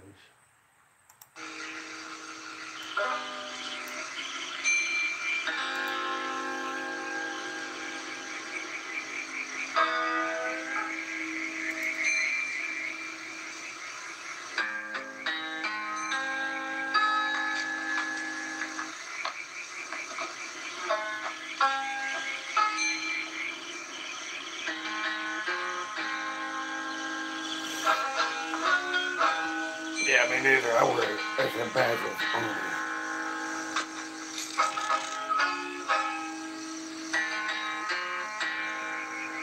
William? Ask you about his hand.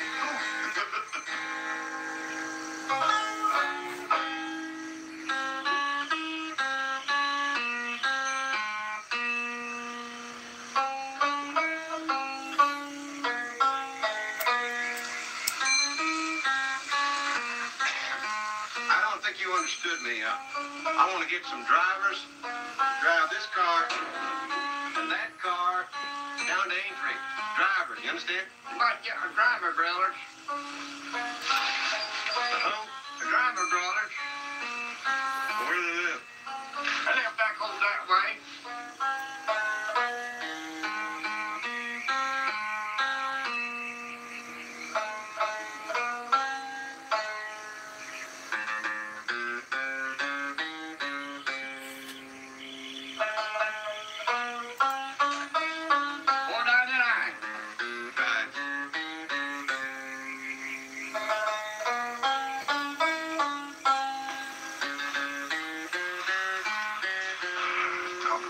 Genetic deficiencies. Not pitiful.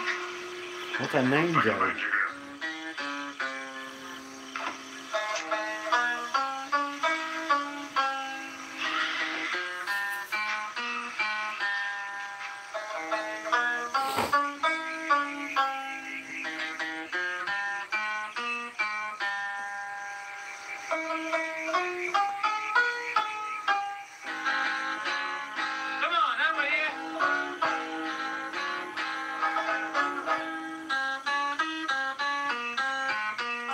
I'm about ready to break out now.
guess everybody's got a different definition for the banjo.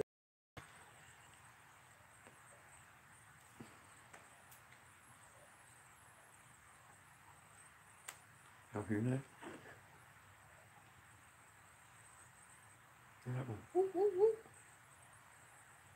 Here. Y'all like that? You like the banjos? The hillbilly boogers? Let's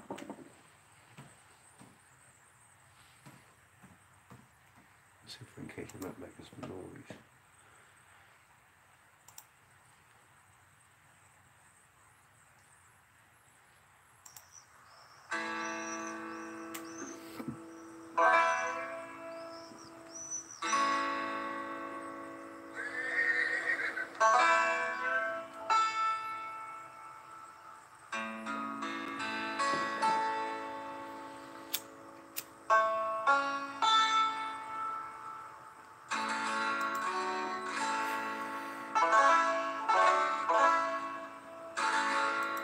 I do have one question though. Why they call it dueling banjos whenever one of them's a guitar, right?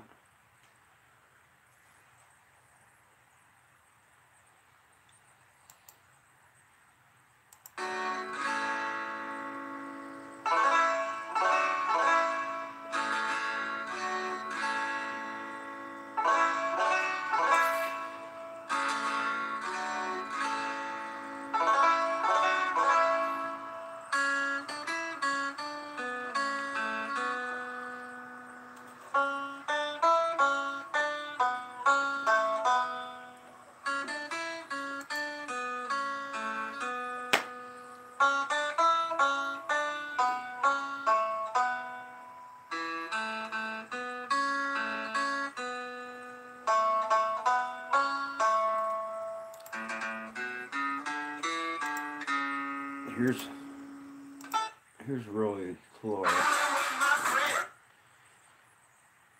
Not bad. Roy Clark and Buck Trent.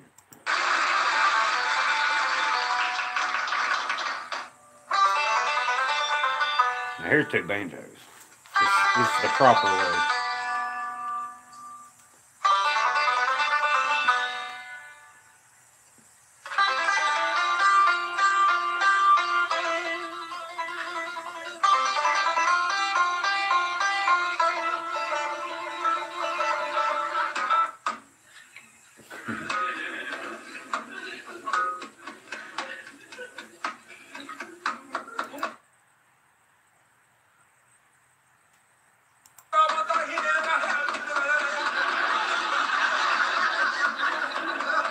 Here's his hee-haw.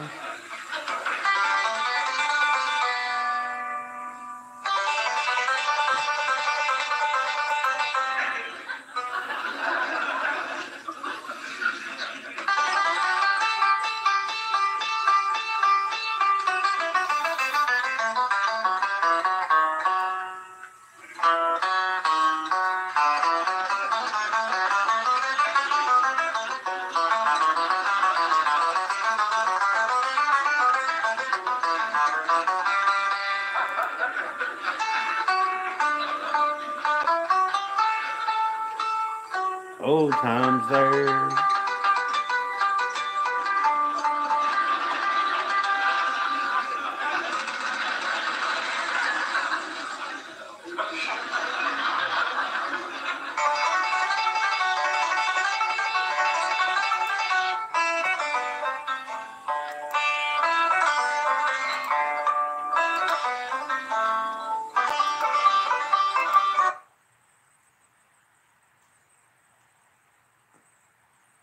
I think the boogers like the other version better.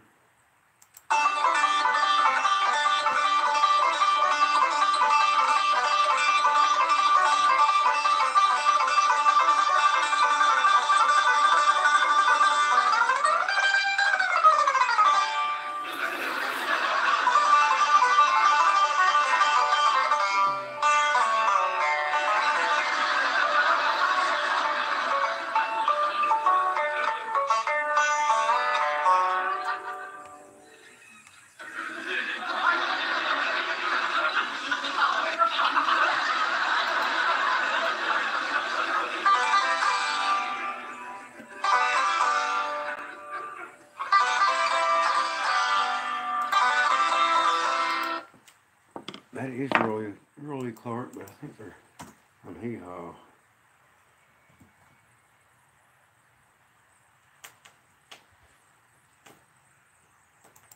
There's something there.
Alright, does anybody know what that song is? They got it titled as Dueling Banjos, but that's not what it is.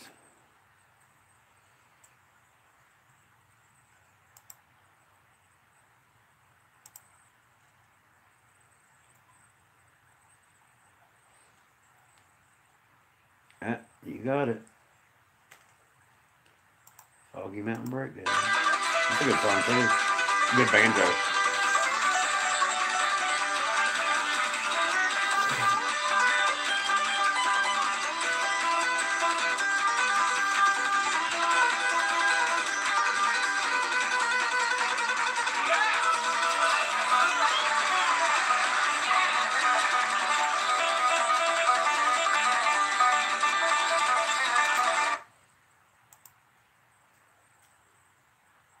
Here. They like it.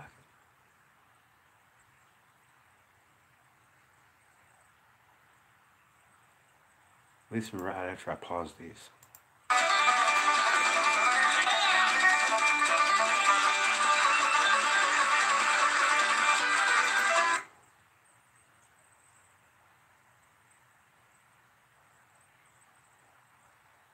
Can you all hear that?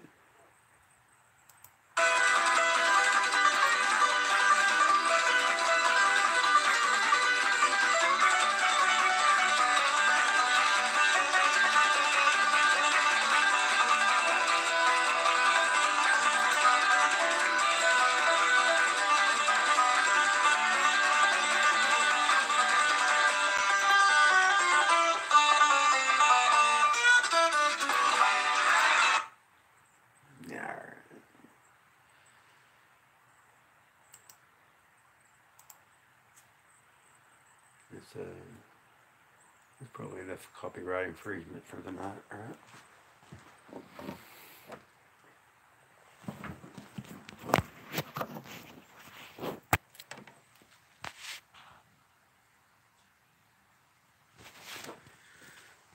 You'll hear that like, whoop, whoop, whoop.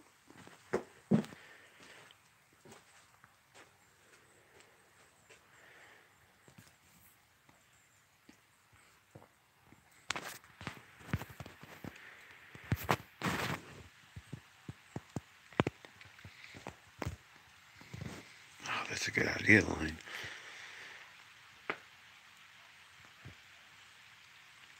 Whoop, whoop!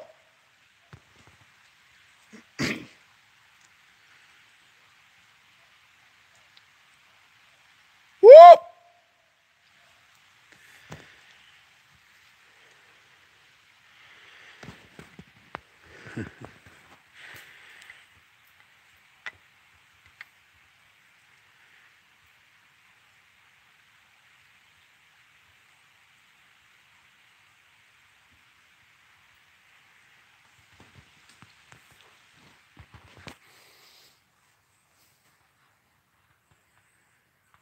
It's getting cold. Hello, Kathy. Yes, that was me playing it. That was me, YouTubes.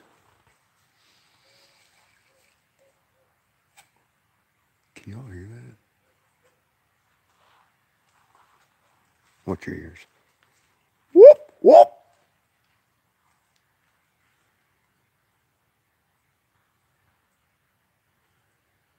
Y'all like the banjo?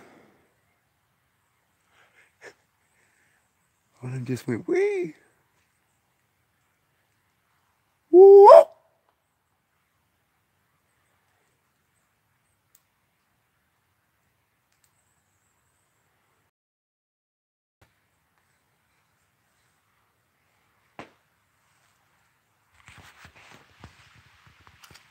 See if I can get closer.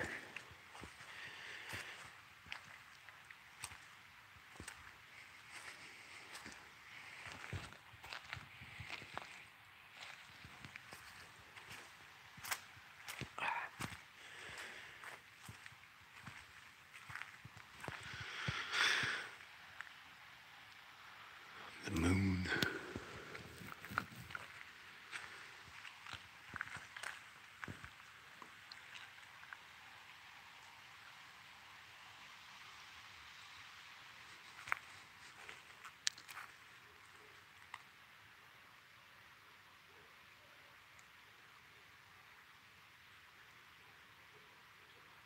That sounds like a dog now.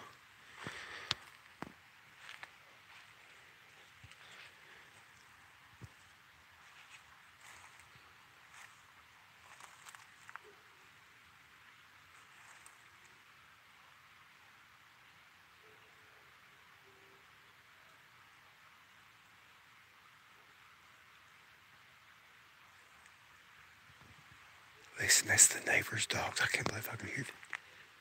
It sounds like going woo, woo.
I think there's like a real dog mixed in with that.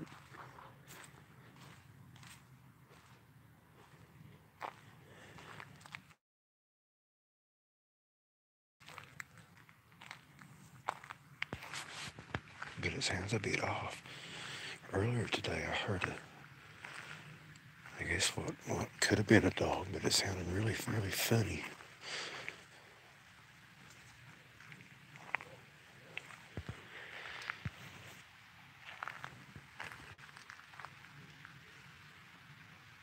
I'm gonna holler at him.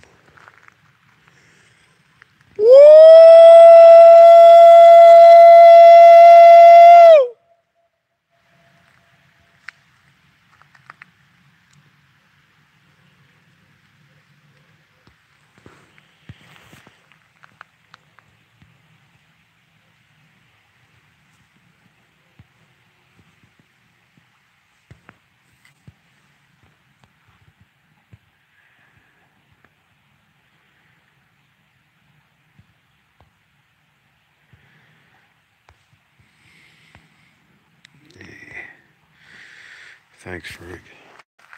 Go ahead and do away with that one. That's definitely a troll account.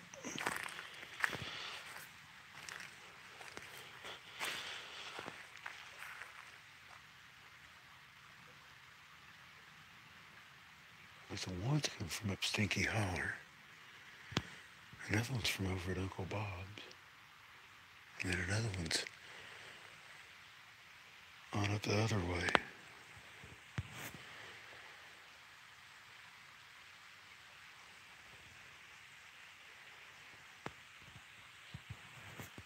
Yeah, there's coon hunters. They come around here, but that ain't no coon hound. The one could be a dog. But the woo, it's not a coon hound, don't do that. Not for that long, anyway. No more like, woo, woo, woo.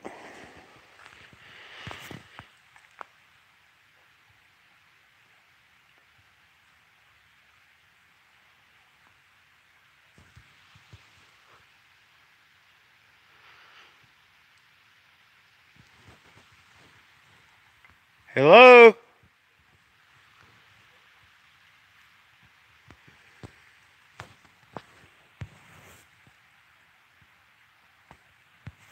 There's several different types of coon hounds.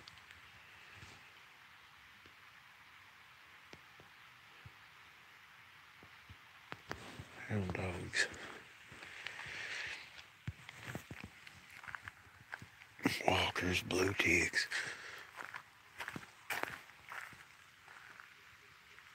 See, listen. That ain't no dog.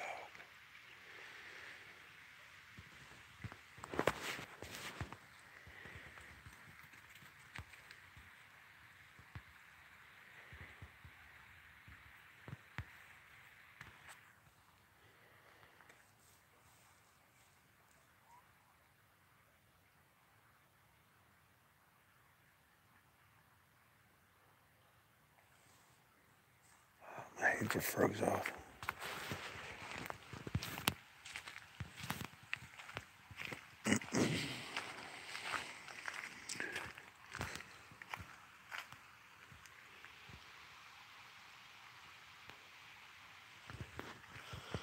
Bird.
What the heck?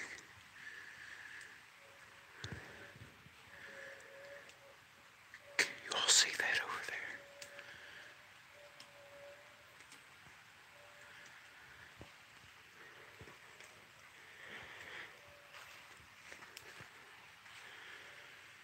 There was some kind of light coming out of the creek.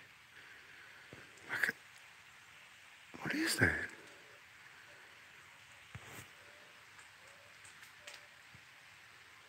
There's a cat over there.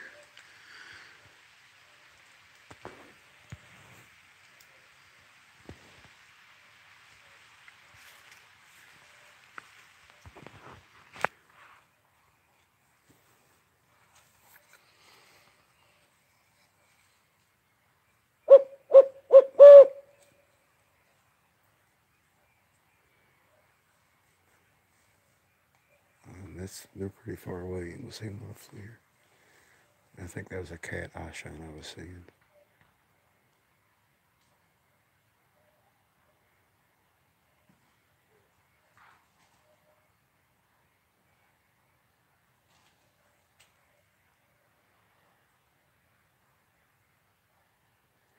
That does sound like a pack of coonhounds.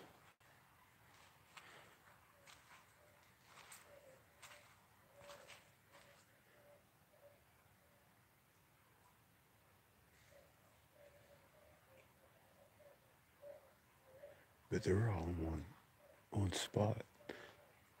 That long woo was coming from a Stinky Holler way. To my left, these are all coming from the right. And then there was another one coming straight out in front of me.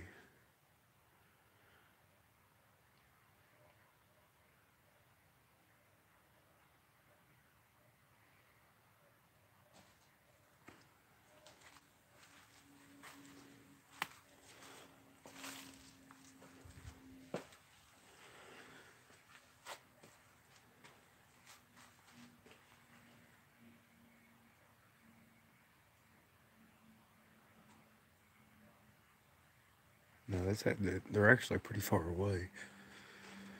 They're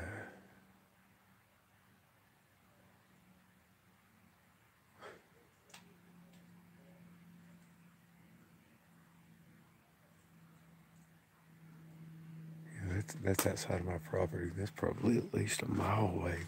I tell you where they're at is up where I go live on top of the hill all the time, where they busted those trees and stuff out there around that area, I think.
Yeah, them's hounds right now. But earlier it was coming from a totally different area, two different areas. There's no way them hounds could have made it from there to there. 'Cause it was coming from Stinky Holler. One of them was the long drawn out woo.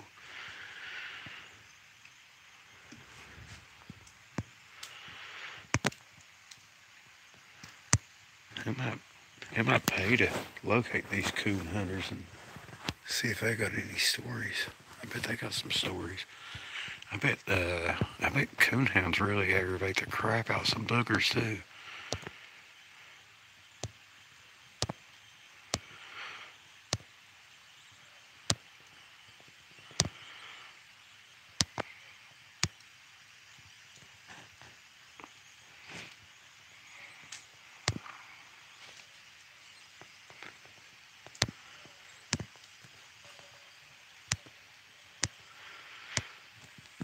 Fog ain't let me figure very good.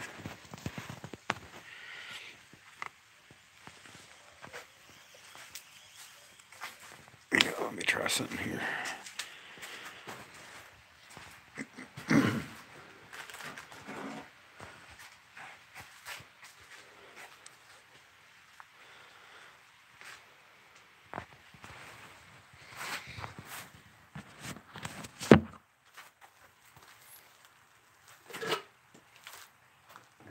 your ears.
Wake up, everybody.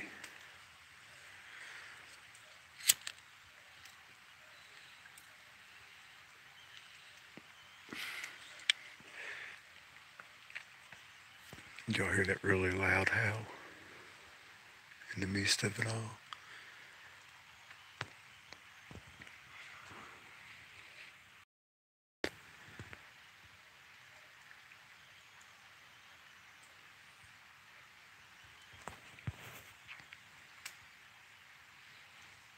Watch your ears. Oh, watch your ears again.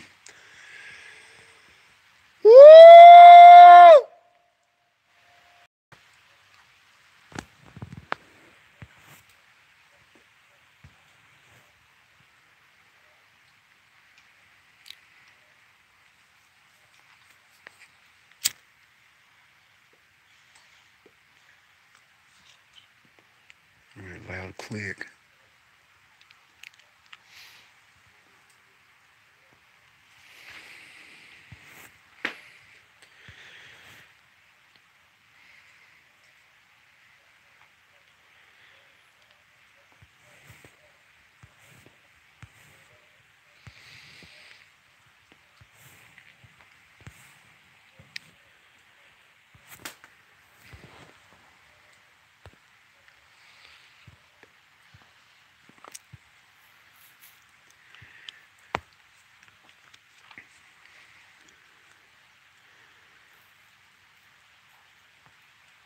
Pop.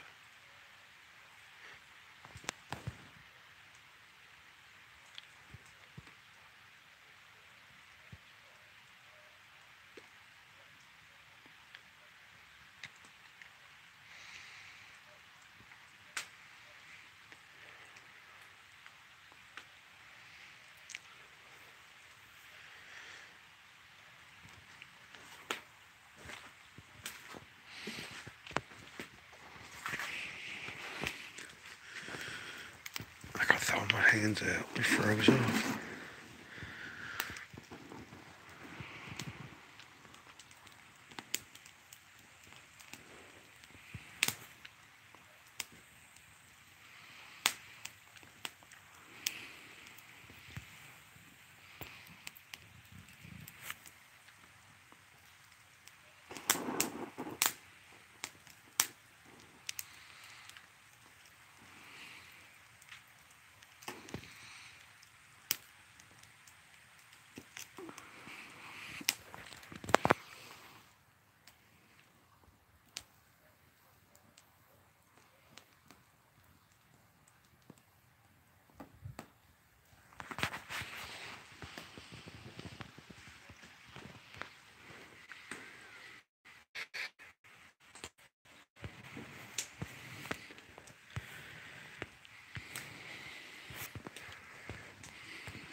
One more there, Sticky. I don't know who you're talking about, but you're not going to be insulting anyone on here.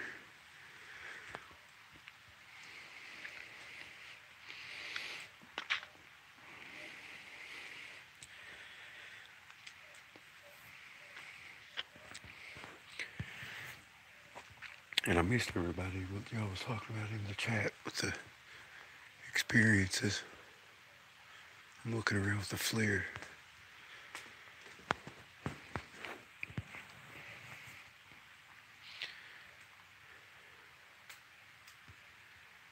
But,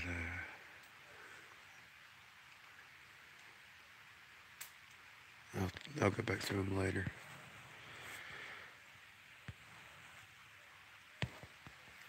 I don't know if he does it again. Let's just block him. I can't sure what. I'm not really sure what's going on with the dude, and I'm sure I've missed half of it.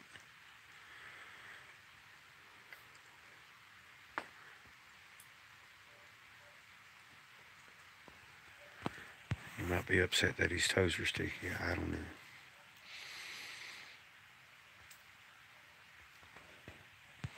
Yeah, I'll do call-ins.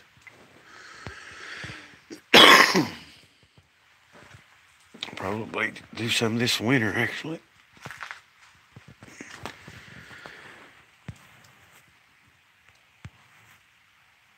Yeah, he acted like he's about 12.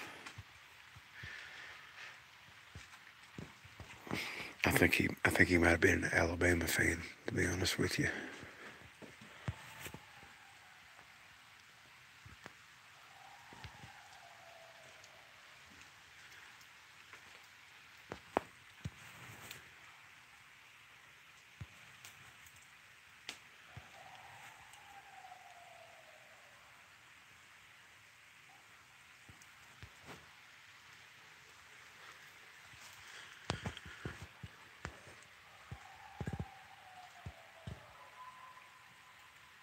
That's up Stinky Holler.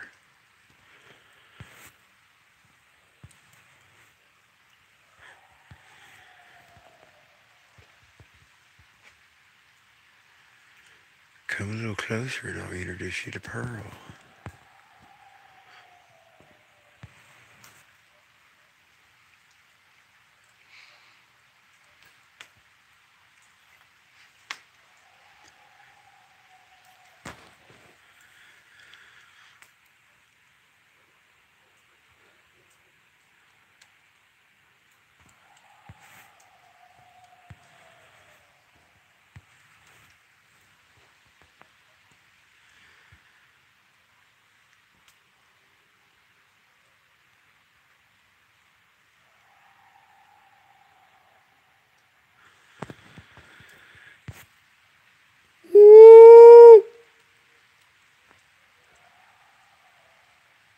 Yes.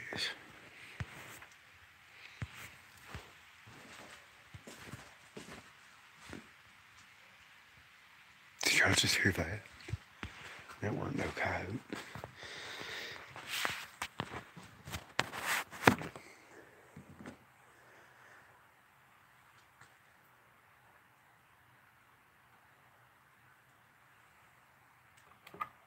Alright, watch your ears again.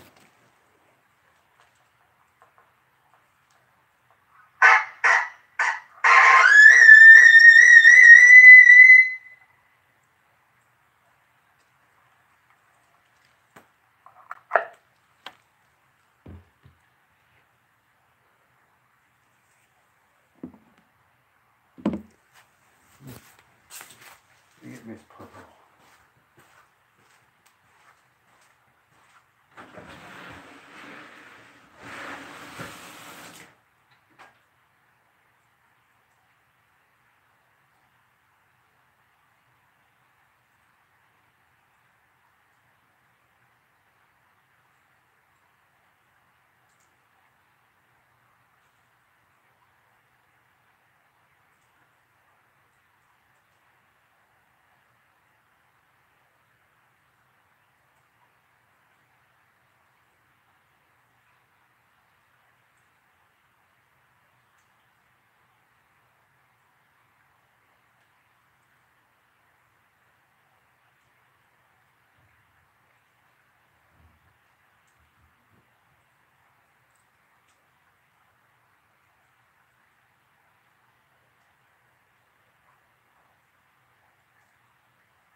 anything else happened while I was in?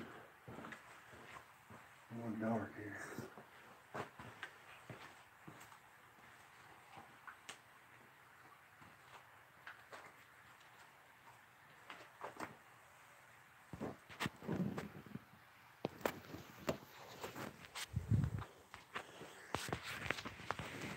Must be the full moon.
Watch your ears again.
Oh, my hands are so cold.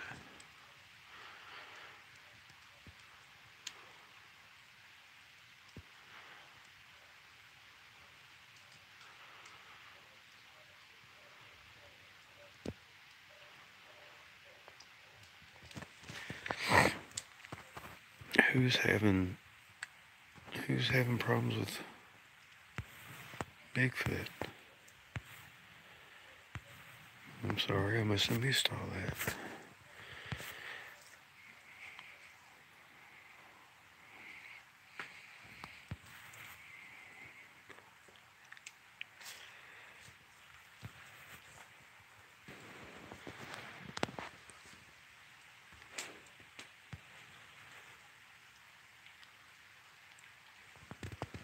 I'm just throwing rocks at you. From my experience, what I think around here, them throwing rocks means don't come any closer. Sometimes, like they do it around the house sometimes too, and I think it's just for fun.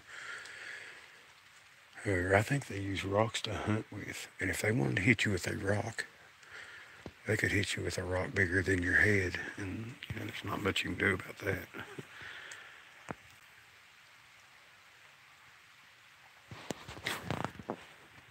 But when the rocks, if you're out in the woods and the rocks start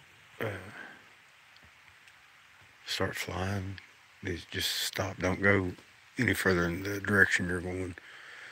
I think out there it might be some sort of a warning.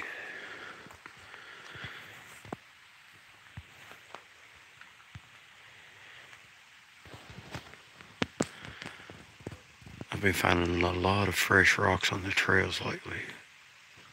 The game trails that I think that they use.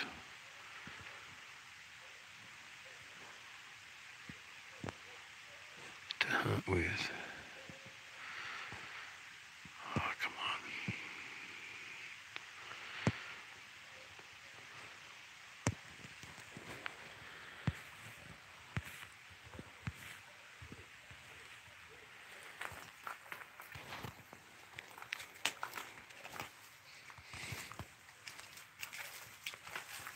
Let me get over here, look on the chat, see what's going on.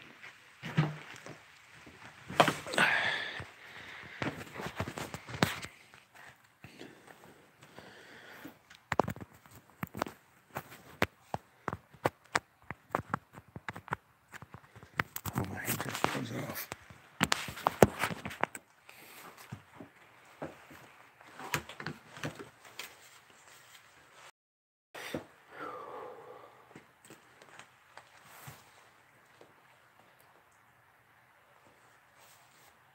That's for a big woo.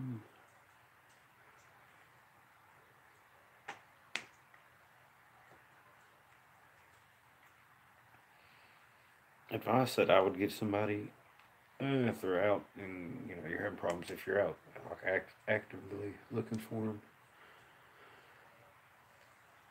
rocks start being flung and trees pushed down and these sort of things start happening.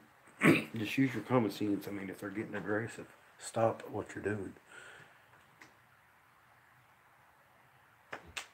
Maybe back off a bit.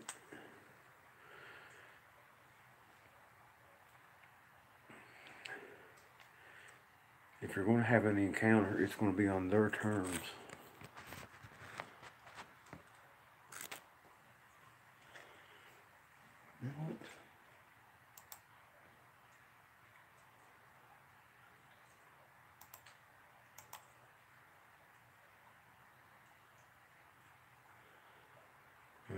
Dude, I don't even know what you said this time, but if you're aggravating other folks in here, then maybe it's just time for you to move along.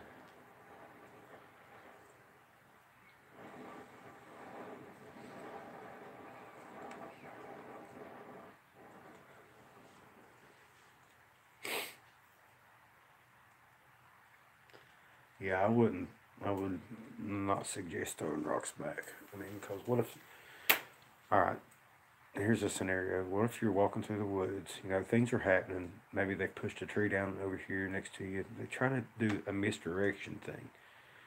Alright, then rocks start flying. I think that means maybe you're getting close to the family unit or whatever. So what if you throw a rock back and you hit a baby booger or something, hiding on the ground somewhere, you throw that rock and it hits it. I don't think the rest of them's going to think that was very nice of you, and they might retaliate. So I would suggest not throwing stuff back.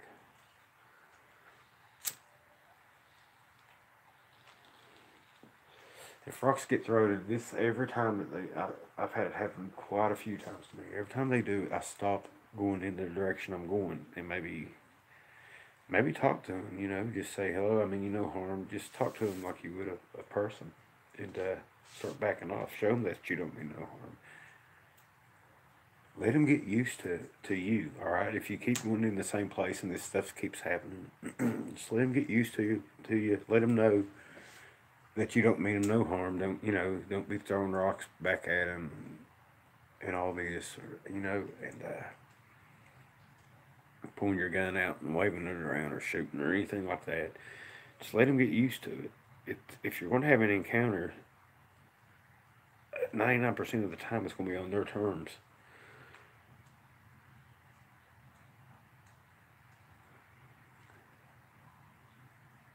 So just let them know that you don't mean them, you don't mean them any harm, and I don't know, just use your common sense. If you feel a negative vibe, right? If you feel like you're in danger, and we've all got that ingrained into us, you know that you're in danger. Just back out of there. Maybe take a few steps backward, still facing the direction you think the danger is coming from, but definitely keep your head on a swivel. look around you, and maybe turn around. Don't. I would advise not to run unless you absolutely positively have to, because running might make that predator instinct come out in them, and then they're going to give chase. And I don't trust them at all. I try to be respectful and try to show them that I mean no harm, but I don't trust them at all. You don't know what's going through their mind. Nobody knows what's going through their mind. But I think like here and like Snow White Bigfoot, I think we both developed a respectful relationship and tried doing like different types of communications and swapping things and such. And it takes time.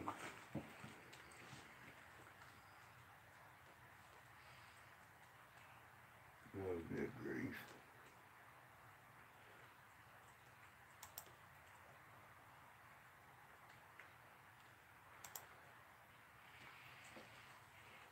Good job, D.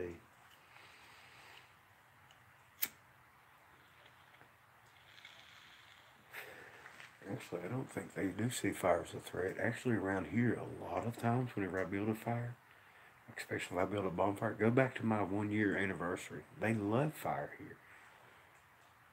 When they're here and already around, like building a fire, they'll actually make happy sounds. And I know they do this at Angie's place.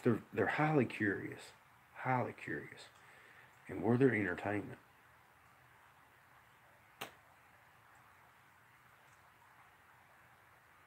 So I mean, I'm sure they don't like forest fires and stuff like that. But yeah, I think they like fire. They like to. I mean, who doesn't like to watch a nice fire?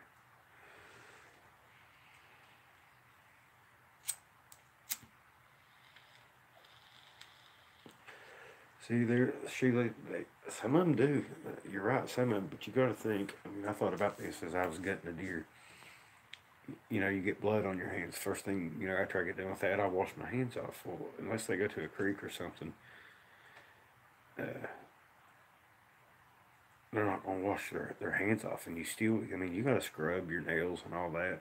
Well, they can't really do that. Plus, they got hair all over them. They get all that on them. That blood, as it gets older, is going to put off a foul smell. So they're constantly eating animals. I've heard that they like for something to get a little bit ripe before they eat them. So I think it all depends. I smelled the wet dog smell. Like maybe they've been out in the rain or whatever. I've smelled lemons. I mean, in the wintertime, lemons. Where does that come from? I've heard people talk about they smell like a sweet, fruity like smell. Because it's not true. I mean, sometimes they do, sometimes they don't. I think they're smart enough to know which way the wind's blowing, and they try to get downwind of you.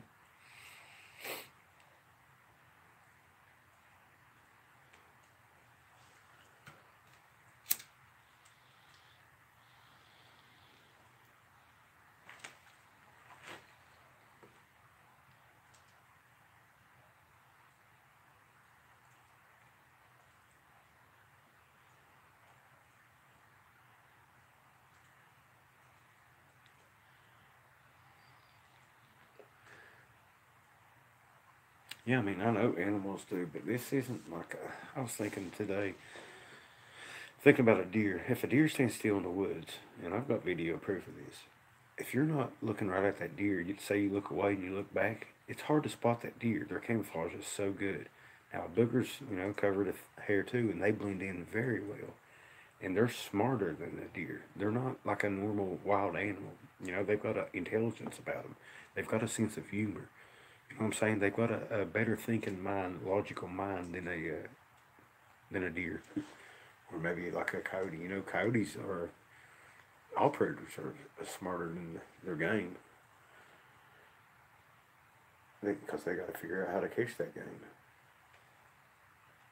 Coyotes will work in packs. Wolves will work in packs. Big cats will set up an ambush spot. But again, I think for their entertainment, I think that's, that's why they mess with me. Why else would they throw rocks on top of the roof, smack the side of the house? I mean, they're just, I don't know. Like I said, it's just, you can't put them in a box. Was that the fire or a rock? I'm looking away from it. Did it pop? Yeah, I think the stinky egg smell, and I've smelled that too, is like sulfur. And maybe they put that on them to keep the bugs away, you know what I'm saying? Like they find a sulfur leak. It all depends on what they've been into. Just like, I guess, like anybody else. If you go out and eat some garlic, you're going to smell like a garlic.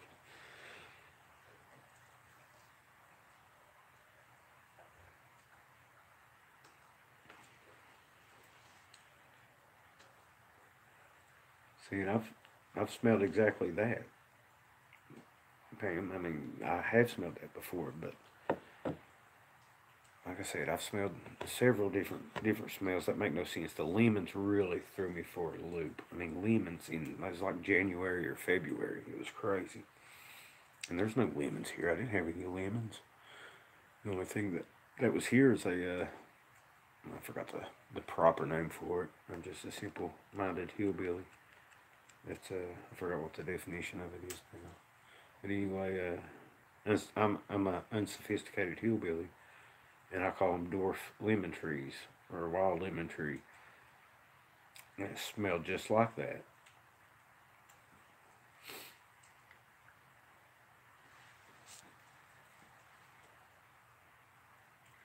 So I think it had been eating that. I mean, I found where there's been berries stored here and there, nuts and such. A squirrel will do things like that, but they don't put them out on a rock ledge or anything. So yeah, I think they're not just a stupid wild animal.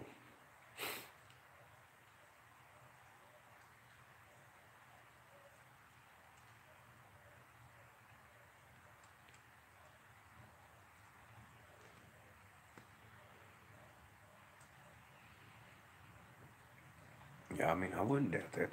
They figured that out. Like my chickens know enough to roll around in the dust up there to get the mites and such off of them.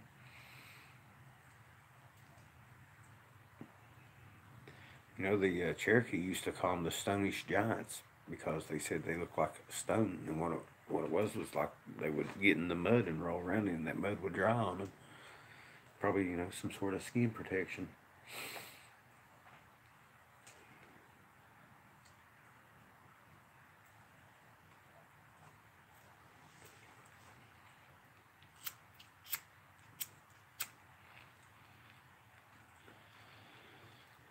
It's a possibility.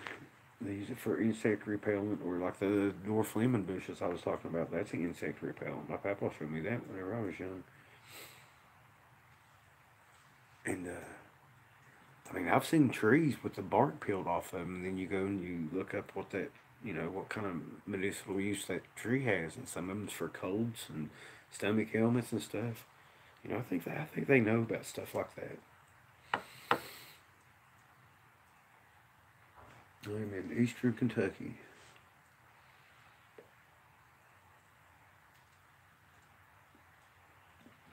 But yeah, if anybody's having problems with them around your property, I mean, here's what I do, and it works wonders. Like I said before, would uh, they would take 50 pounds of dog food from me in a week. Usually 50 pounds lasts me a month, even over a month with Bailey.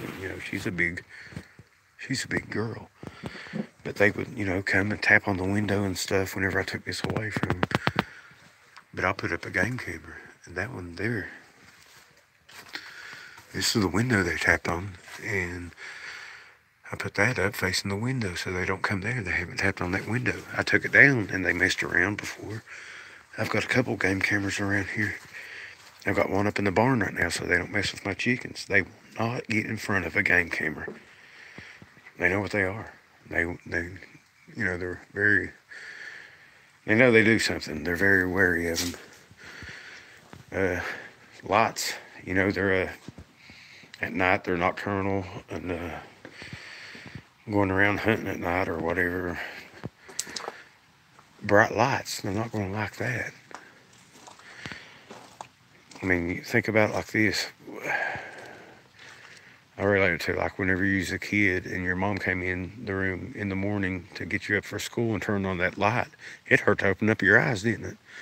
Imagine what a bright light does to something with eyeballs like 4 times the size of our eyes, all dilated from the dark. Then all of a sudden, the bright light's there, like a spotlight. If you go out at night boogering, always carry a spotlight. I got one on my side right now.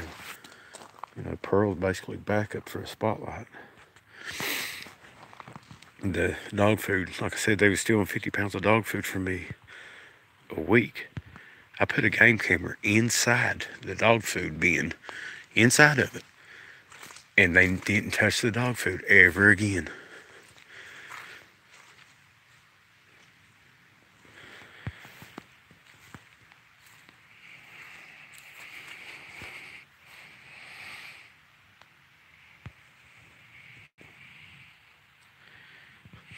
I like your name. Everything you know is a lie. Yeah, pretty much, except for the Bible. The rest of it's all pretty much all lies. For me, is clued me into that. You know, here they tell me over and over that this thing's not real, and you know they make light of it on TV and stuff, and you learn your whole life that it's not real. Then bam, it's in your backyard, and you know it's real, and that they're still lying about it. So what else are they telling me that's a lie?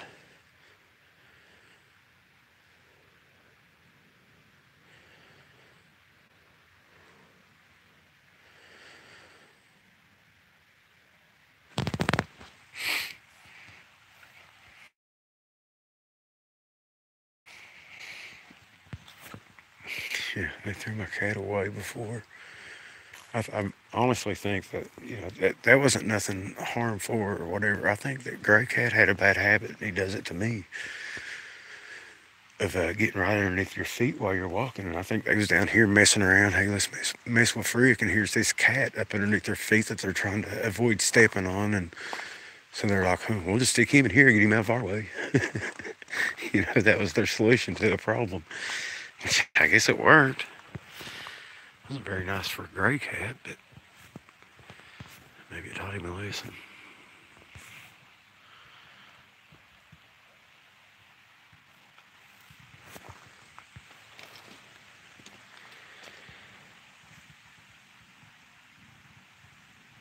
You saw an 8-foot tall, I'm really behind on this chat. You saw an 8-foot tall alien?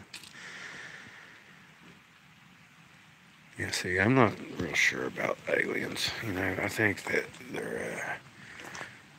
they're more than likely demons.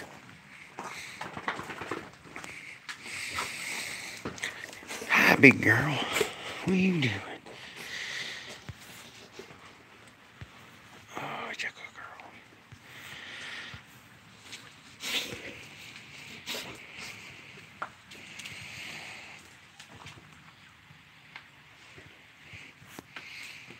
Yeah, it is funny. I mean, why do they do that? If you know something to be true and they still... That's what I don't get with these trolls that come on here and try to convince me that Bigfoot's not true. I mean, it's so silly of them.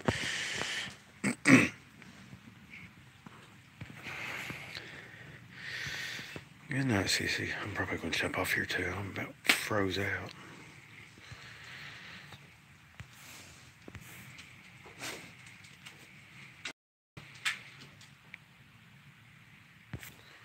I mean, what makes you think it was an alien? 8-foot tall alien. That's pretty creepy.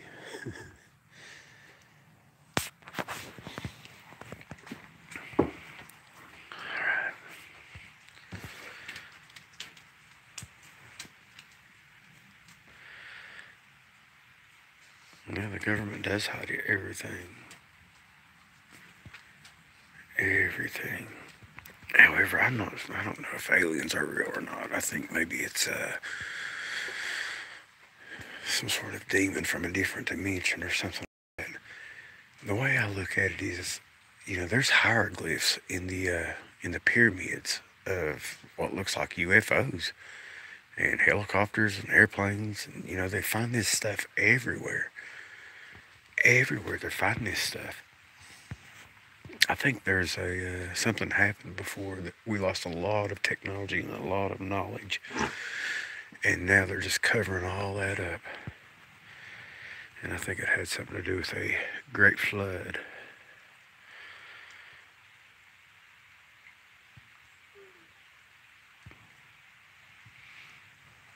Right, but who's to say if they're from outer space or from a different dimension, right?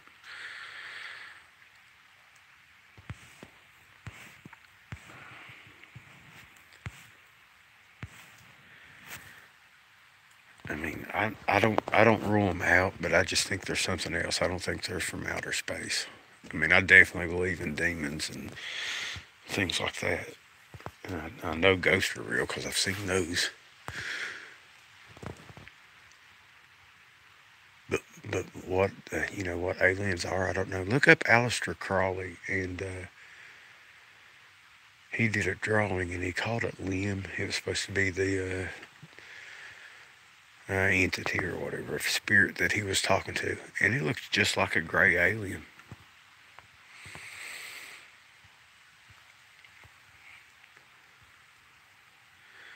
It's all just so interesting. And it really, I mean, it's frustrating that they feel that they have to lie to us about it. And I think the reason that they lie to us about it is because they're getting their orders from the father of lies. I think this world boils down to good versus evil. And you're either one or you're the other. So when you find out that these people are lying to us, one of the commandments is not to lie. So they're doing evil by lying to you, right? How would lying about Bigfoot being real, how would that help me or protect me in any way? If something's real, I want to know about it. If something's real and living in my backyard, I want to know about it. That'd be like tell me that there's not a man-eating lion that just escaped the zoo and he's been seen on your farm. I mean, you know what I'm saying? It makes no sense to hide stuff from people.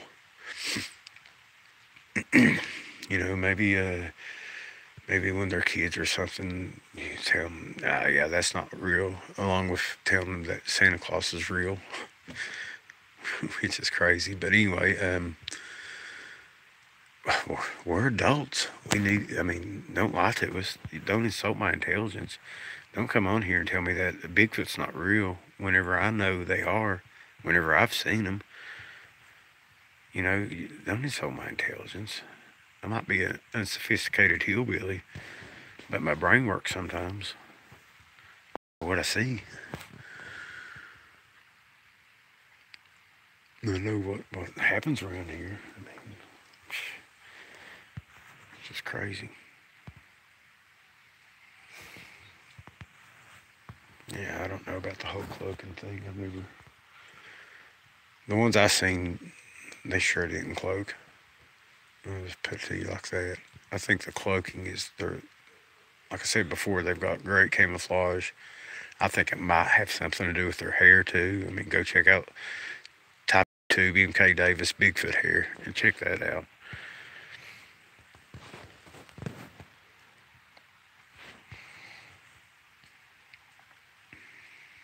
But I mean, as far as turning invisible, I guess you could call it cloaking, really. If I put a camouflage blanket around me, I'm cloaking, right? You're just, you're being hid by something.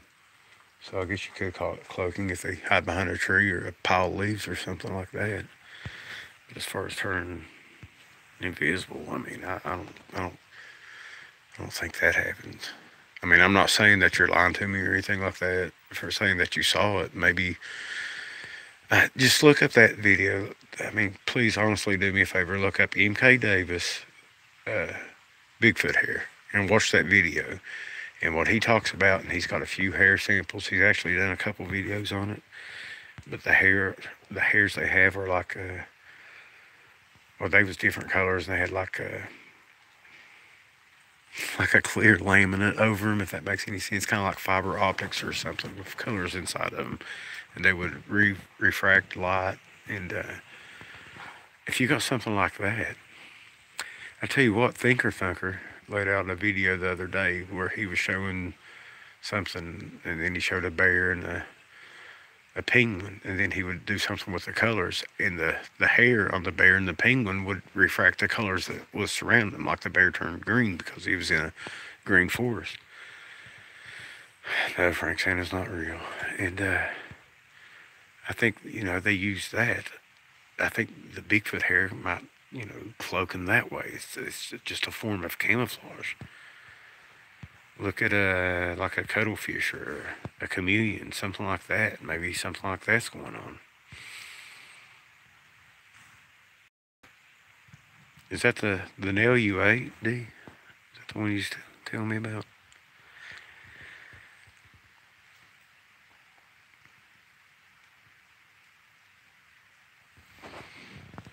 Yeah, I mean, I definitely think that something like that's highly possible.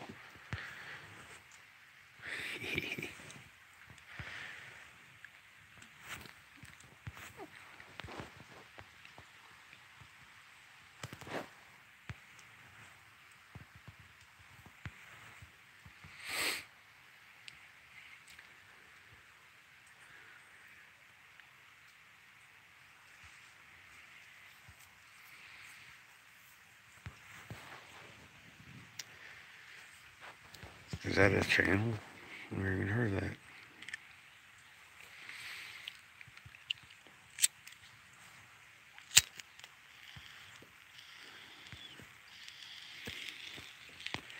Yeah, polar bear hair is like a hollow shaft for insulation type purposes.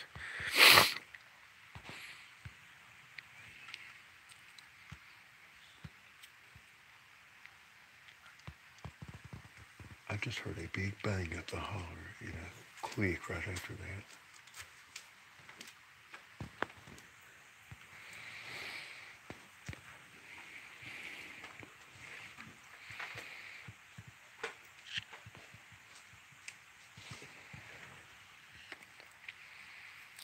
Well, I mean, think about it. They're a hairy critter, right? And I've got a ghillie suit myself. And whenever I walk through the woods with my ghillie suit, like whenever I turkey hunt or whatever, every stick, every leaf sticks to it. You know what I'm saying? Like I was talking about earlier, the Cherokee would call them Stone-Age giants, where they would have mud and stuff on their bodies. So, I mean, I guess they could ghillie up, have grasses stuck to them and stuff. Hello.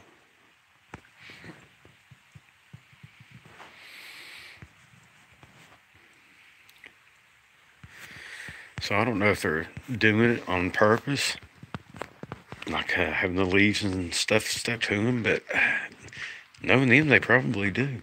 I mean, I wouldn't put it past them.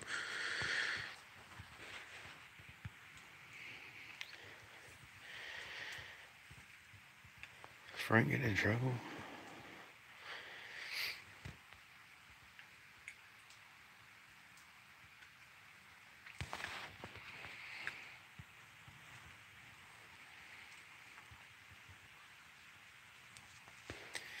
I mean, honestly, look up that video. I did a video. I mean, you can look up on my channel where I asked MK if I could use that. I mean, I just find it highly interesting about the results he found on the Bigfoot hair. And I mean, it explains a lot.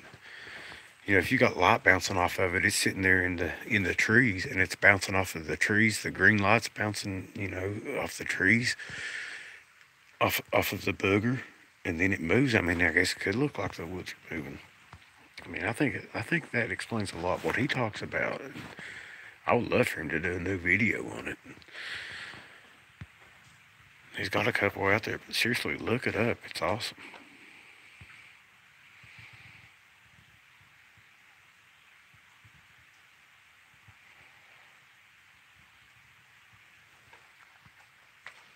Yeah, see, the Iroquois. Yeah, there's several tribes that did it.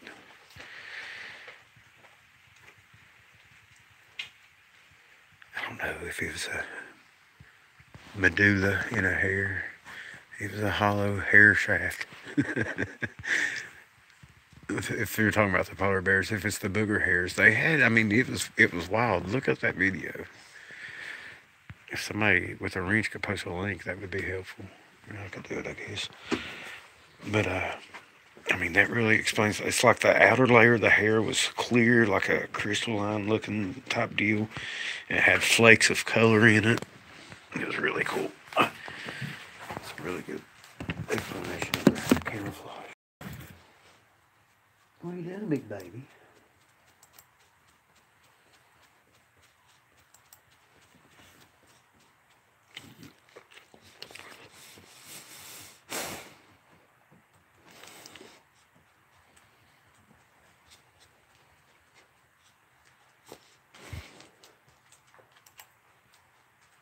The Suddenlink Black.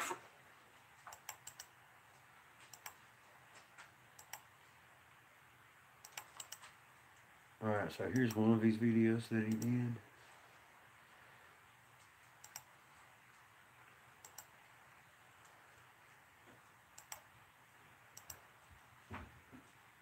There's another guy that had some hair that looked like this too. I think he was from maybe Pennsylvania.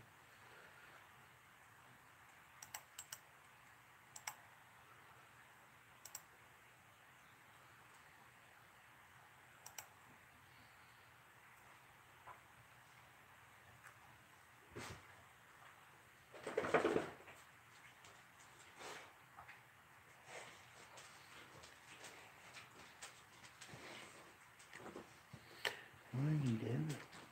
What are you doing, Purdy? How are you so warm? Oh, what did you cover? Alright, guys. I'm going to start taking stuff in because I froze out. I'll keep it live until I get everything in my phone. It really got cold out here. I can't feel my fingers anymore. I can barely type that out on the YouTubes.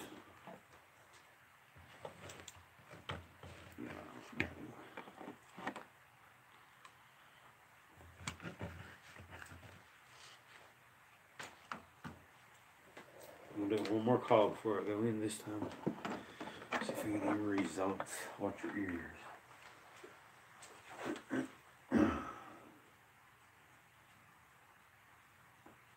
What happened?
Alright, guys, I am froze out and tired and hungry.